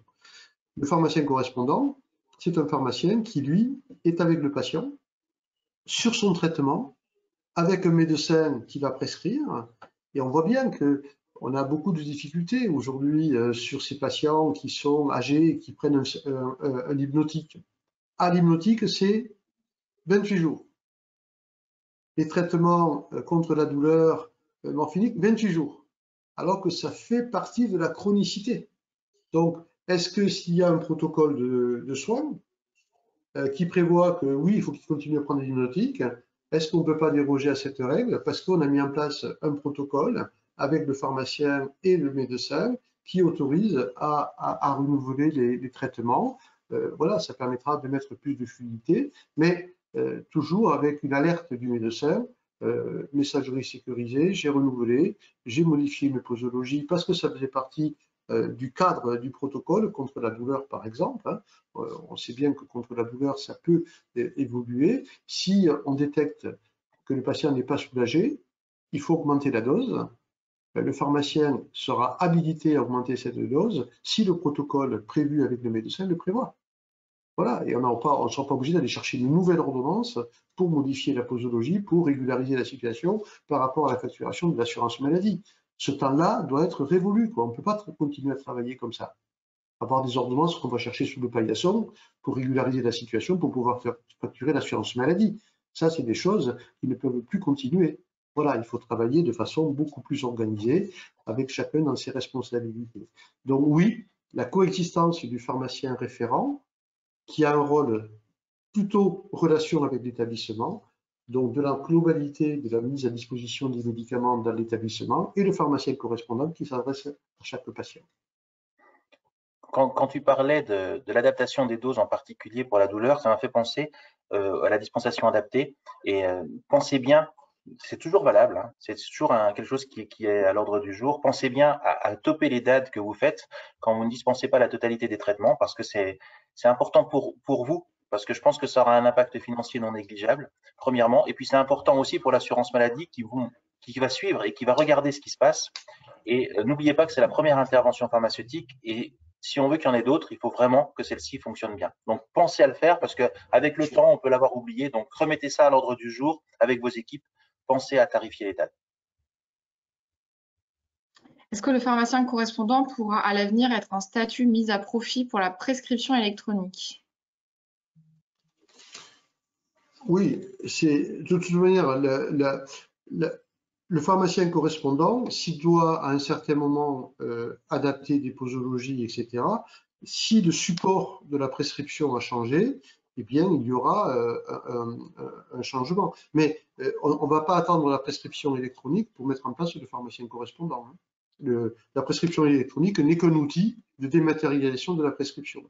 Par contre, que ça serve à un certain moment de facilité pour topper un changement de prescription, ça oui. Et donc, je crois qu'on l'a prévu d'ailleurs dans la prescription électronique, la possibilité pour le pharmacien d'adapter une posologie. Je crois que c'est déjà prévu. Mais ce qui était important, et c'est ça que disait Pierre avec l'assurance maladie, c'est qu'on a mis ça dans l'avenant 19. L'avenant 19 qu'on a signé en décembre 2019, si les souvenirs sont bons, permettent de dire, voilà, le pharmacien correspondant, on avait déjà anticipé sur la sortie du décret, en disant, mettez-nous en place un système. Alors, on avait demandé dématérialiser, on passera par une étape CERFA, mais après, ce sera dématérialisé pour qu'on puisse être reconnu et enregistré pour ce patient, pour pouvoir justement faire ce travail de renouvellement des traitements ou d'adaptation de posologie dans le cadre de protocoles de soins. Comment faire pour avoir le CA sans la tranche de médicaments chers pour la déclaration ARS? Eh bien, ça, on l'a demandé aux éditeurs de logiciels, c'est-à-dire qu'il doit y avoir une extraction possible qui se fera en excluant la tranche au-delà de 1 930 € du chiffre d'affaires que l'on doit déclarer. Il faut que ce soit quelque chose de standardisé. Il ne faut pas qu'on ait à prendre une calculette pour le faire. Il faut vraiment qu'on ait à appuyer sur un bouton pour éditer ce chiffre d'affaires-là et pouvoir le renseigner facilement. Sans qu'il y ait discussion, sans qu'il y ait de bidouillage possible, il faut qu'il y ait une extraction qui se fasse par nos logiciels. Okay, Bah, on finit le dernier point déjà sur les salaires. Oui. Ouais, très rapidement. Donc, en fait, il y a un avenant qui a été signé en janvier dernier par la FSPF pour une augmentation du point de 1,5. Cet avenant a été publié au journal officiel il y a quelques jours et donc devrait s'applique à partir du mois de juin. Voilà, et on se demande, enfin, on pense que la FSPF quand même estime que finalement l'économie de l'officine se passe pas trop mal puisqu'ils ont signé une augmentation de 1,5% du point, ce qui est quand même pas négligeable. Donc les salariés, je pense, remercient la FSPF. Et peut-être un dernier point, pour rappel, il y a eu également une augmentation de la prime d'équipement qui est passée à 78 € pour l'année 2021. Et on fera un rappel de ces différentes informations pour tous les pharmaciens.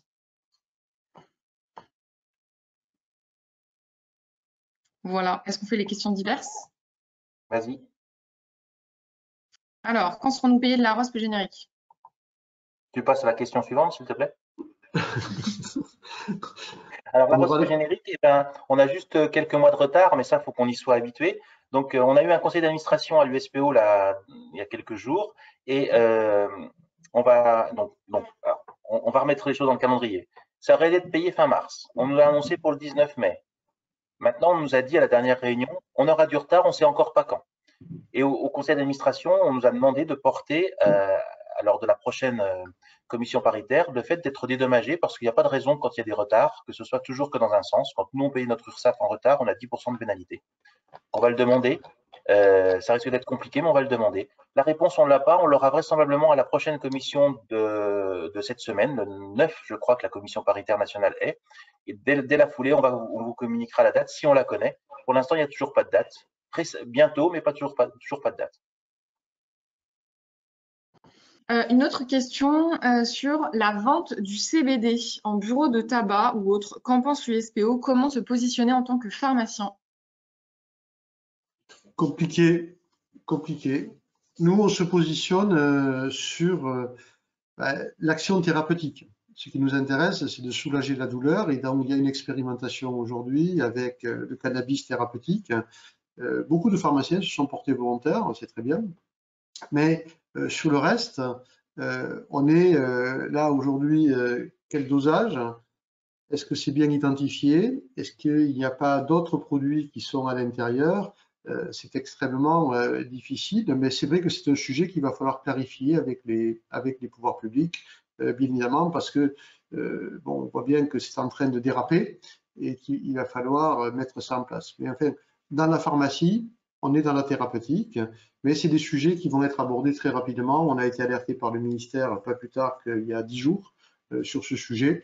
Il va falloir que l'on fasse une réunion de travail avec l'Agence du médicament, avec la Haute Autorité de Santé et l'Ordre et les deux syndicats et le ministère pour en discuter très sérieusement. Mais on ne peut pas laisser les choses déraper comme ça. Et puis, je pense que l'ANSM va s'occuper de ça aussi et clarifier aussi la situation. Juste une petite information, Bénédicte, on vient de recevoir un DGS urgent. Donc, ça y est, pour le Moderna, cette semaine, on va pouvoir commander un flacon par médecin, 2 flacons par officine, un flacon pour un infirmier et un flacon par sage-femme. Concernant le vaccin Janssen, c'est 2 flacons par médecin, 4 flacons par officine, 1 flacon par infirmier et 1 flacon pour sage-femme, par sage-femme, pardon.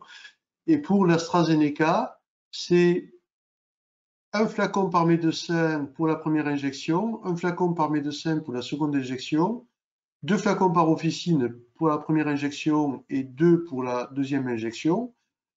Et ensuite, 1 flacon par infirmier et 1 flacon par sage-femme. Voilà les informations. Et il y a aussi la possibilité de recevoir des sacoches isothermes pour permettre aux professionnels de santé de les récupérer, sachant que ces pochettes isothermes sont bien sûr récupérables. Il faut que les médecins vous les rendent. C'est jamais facile pour avoir expérimenté. Et puis, les conditions de stockage dans ces poches, il faut bien faire attention de ne pas recongeler le vaccin. Donc, de ne pas mettre le technique en contact direct avec le vaccin pour ne pas le recongeler après qu'il ait été décongelé. Donc, là, il y a tout un DGS urgent. Voilà, vous avez une partie des réponses sur les volumes à commander dès lundi matin. Ça vient de tomber pendant le webinaire, ils l'ont fait exprès. Ils savent qu'on a ce rendez-vous régulièrement, donc. Sur les vaccins anti-grippe, que pensez-vous du nouveau vaccin qui va arriver? Est-ce qu'on peut en parler? Oui. Tu veux en parler, Pierre, ou tu veux que j'en parle? Sur le vaccin haute consommation à destination des personnes âgées, je pense, c'est ça? Oui. L'autre dose, oui. Oui. Donc pour l'instant, il a la MM que pour les plus de 65 ans, je crois, de mémoire. C'est ça. Et voilà, avec un prix qui sera donc différent du prix du vaccin grippe classique. Plus élevé. A priori, pour l'instant, le Sanofi l'a positionné plus comme étant réservé, orienté EHPAD. Mais voilà, pour l'instant, la MM sera plus de 65 ans. J'ai pas d'autre chose. Ouais. Bah, il va y avoir à peu près, je crois qu'il y a 500 000 ou 900 000 doses qui sont, donc 500 000 ou 600 000 doses prévues. Donc c'est vrai que la priorité sera plutôt les personnes grand âge, hein. Donc plutôt celles qui sont bien au-delà de 65 ans en priorité, puisque c'est là où le système immunitaire est le plus faible, et donc où il faut augmenter les doses pour avoir une couverture efficace du vaccin. Donc ça va être plutôt en EHPAD, et priorisé en EHPAD. Ça passera par le circuit officinal, ça c'était important, hein, parce que à un moment on s'est posé la question de court-circuiter les pharmaciens d'officine, donc ça il n'en était pas question, et de le proposer en ville aux patients âgés, voilà, en disant il y a maintenant 2 vaccins et ça va être voilà, aux pharmaciens de faire le boulot, de convaincre les patients d'avoir ou le choix entre le haute dose ou le dosage classique. Voilà. Mais aussi, le laboratoire va communiquer, les pouvoirs publics vont communiquer. En tout cas, l'AMM est donnée, le prix est fixé et des doses sont réservées pour la ville. Encore quelques questions sur les personnes qui viennent avec des ordonnances sur leur téléphone. Est-ce que ces ordonnances sont réglementaires, etc.? Ça fait partie des choses qu'on fait régulièrement remonter à la CNAM. Alors, il y avait une certaine tolérance durant la crise Covid où on a bien vu que les choses avaient dérapé. Aujourd'hui, le code de la santé est clair. L'ordonnance, elle est envoyée. Normalement, c'est un original où il faut que ce soit envoyé par messagerie sécurisée au pharmacien de façon à ce qu'elle puisse pas être ne serait-ce que réutilisée. L'inconvénient d'un téléphone portable, c'est que le patient, il peut l'imprimer 45 fois s'il veut. Il aller dans 45 pharmacies différentes. Donc, c'est problématique. Donc, normalement, maintenant, on doit revenir à un système normal, c'est-à-dire l'ordonnance doit être faite en papier et on doit avoir l'original. Que le patient il se serve d'un téléphone portable en vous disant merci de me la préparer en attendant que j'arrive et quand j'arriverai j'aurai l'original de façon à faire la dispensation sur l'original, c'est une chose. Maintenant, il faut arrêter ces ordonnances sur téléphone qui ne veulent rien dire et qui sont tout sauf sécurisées. Sujet sur IQVIA et les données personnelles. A priori, donc SmartRx estime que ce n'est pas nécessaire d'afficher l'information sur les données personnelles, car le module installé n'envoie pas de données personnelles. Ouais, alors, Bon, d'abord, sur IQVIA, l'enquête de Madame Lucet, voilà, il y avait quand même quelques approximations. Sur les données personnelles, IQVIA a, au contraire, contrairement à d'autres, a plutôt sécurisé beaucoup plus, puisqu'il y a une anonymisation, une double anonymisation qui fait qu'on ne peut pas remonter au patient, sauf tricher. Et en plus, derrière, il donne la possibilité, IQVIA donne la possibilité de dire au pharmacien, avec une procédure, de pouvoir exclure un patient de la procédure d'envoi, ce qui n'est pas le cas des autres extracteurs de données, qui sont tous blanc-noir, ou tout le monde, ou que quelques-uns. Donc, dans cette affaire, le pharmacien doit afficher, même s'il est SmartRx, hein, il affiche, voilà, il sait que ça transmet, voilà, et il donne la procédure pour enlever. Alors SmartRx ne l'a pas fait, hein, n'a pas autorisé, le logiciel n'est pas autorisé sur la dernière version, mais tous les autres pharmaciens ont cette action. Donc, de toute manière, on affiche, on donne cette possibilité. Et puis, je pense que ce débat ne va pas s'arrêter autour d'IQVIA. Je pense que ce débat va être un débat pour tous les extracteurs. C'est-à-dire de s'assurer que l'exploitation des données issues de l'officine et de la facturation soit conforme à l'autorisation CNIL, soit bien sûr RGPD, bien évidemment, mais et de savoir si le pharmacien a bien donné l'autorisation d'extraire ces données, et pas par un petit codicile sur un accord de je ne sais pas où qu'il n'a même pas lu, avec 10 pages de trucs où il donne son accord de façon implicite. Non, l'accord doit être volontaire. Et ensuite, du moment qu'il est volontaire, il engage la responsabilité du pharmacien. Et par contre, il faut que s'il donne un accord volontaire, que ceux qui peuvent extraire des données soient en parfaite conformité et qu'il y ait une sécurité. Parce que sinon, les patients ne nous feront plus confiance. Et ça, c'est inadmissible. On a déjà été contacté à l'USPO par des associations de patients qui nous ont dit qu'est-ce que c'est cette histoire, vous exploitez des données sans notre accord, où ça va, qui s'en sert.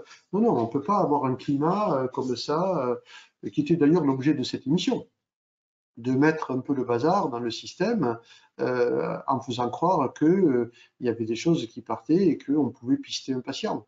Non, heureusement que non. Mais maintenant que l'alerte est donnée, il va falloir que tout le monde s'y mette.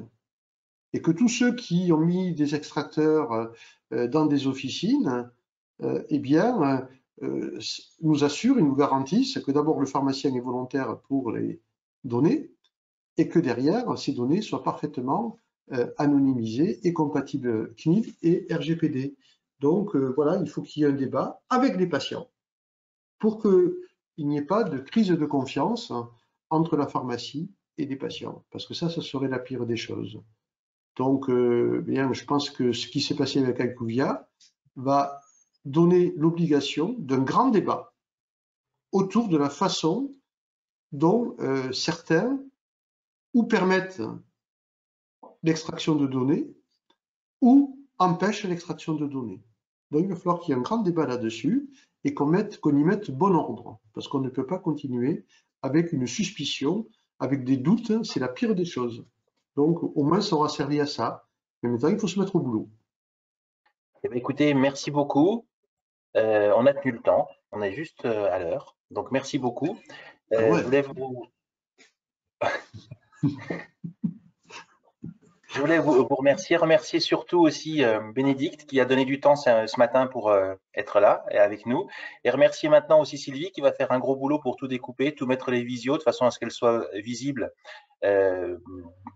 très visibles et visibles aussi par le temps en ayant découpé et fait les montages question par question. Merci à tous, merci Gilles de nous avoir donné du temps aussi.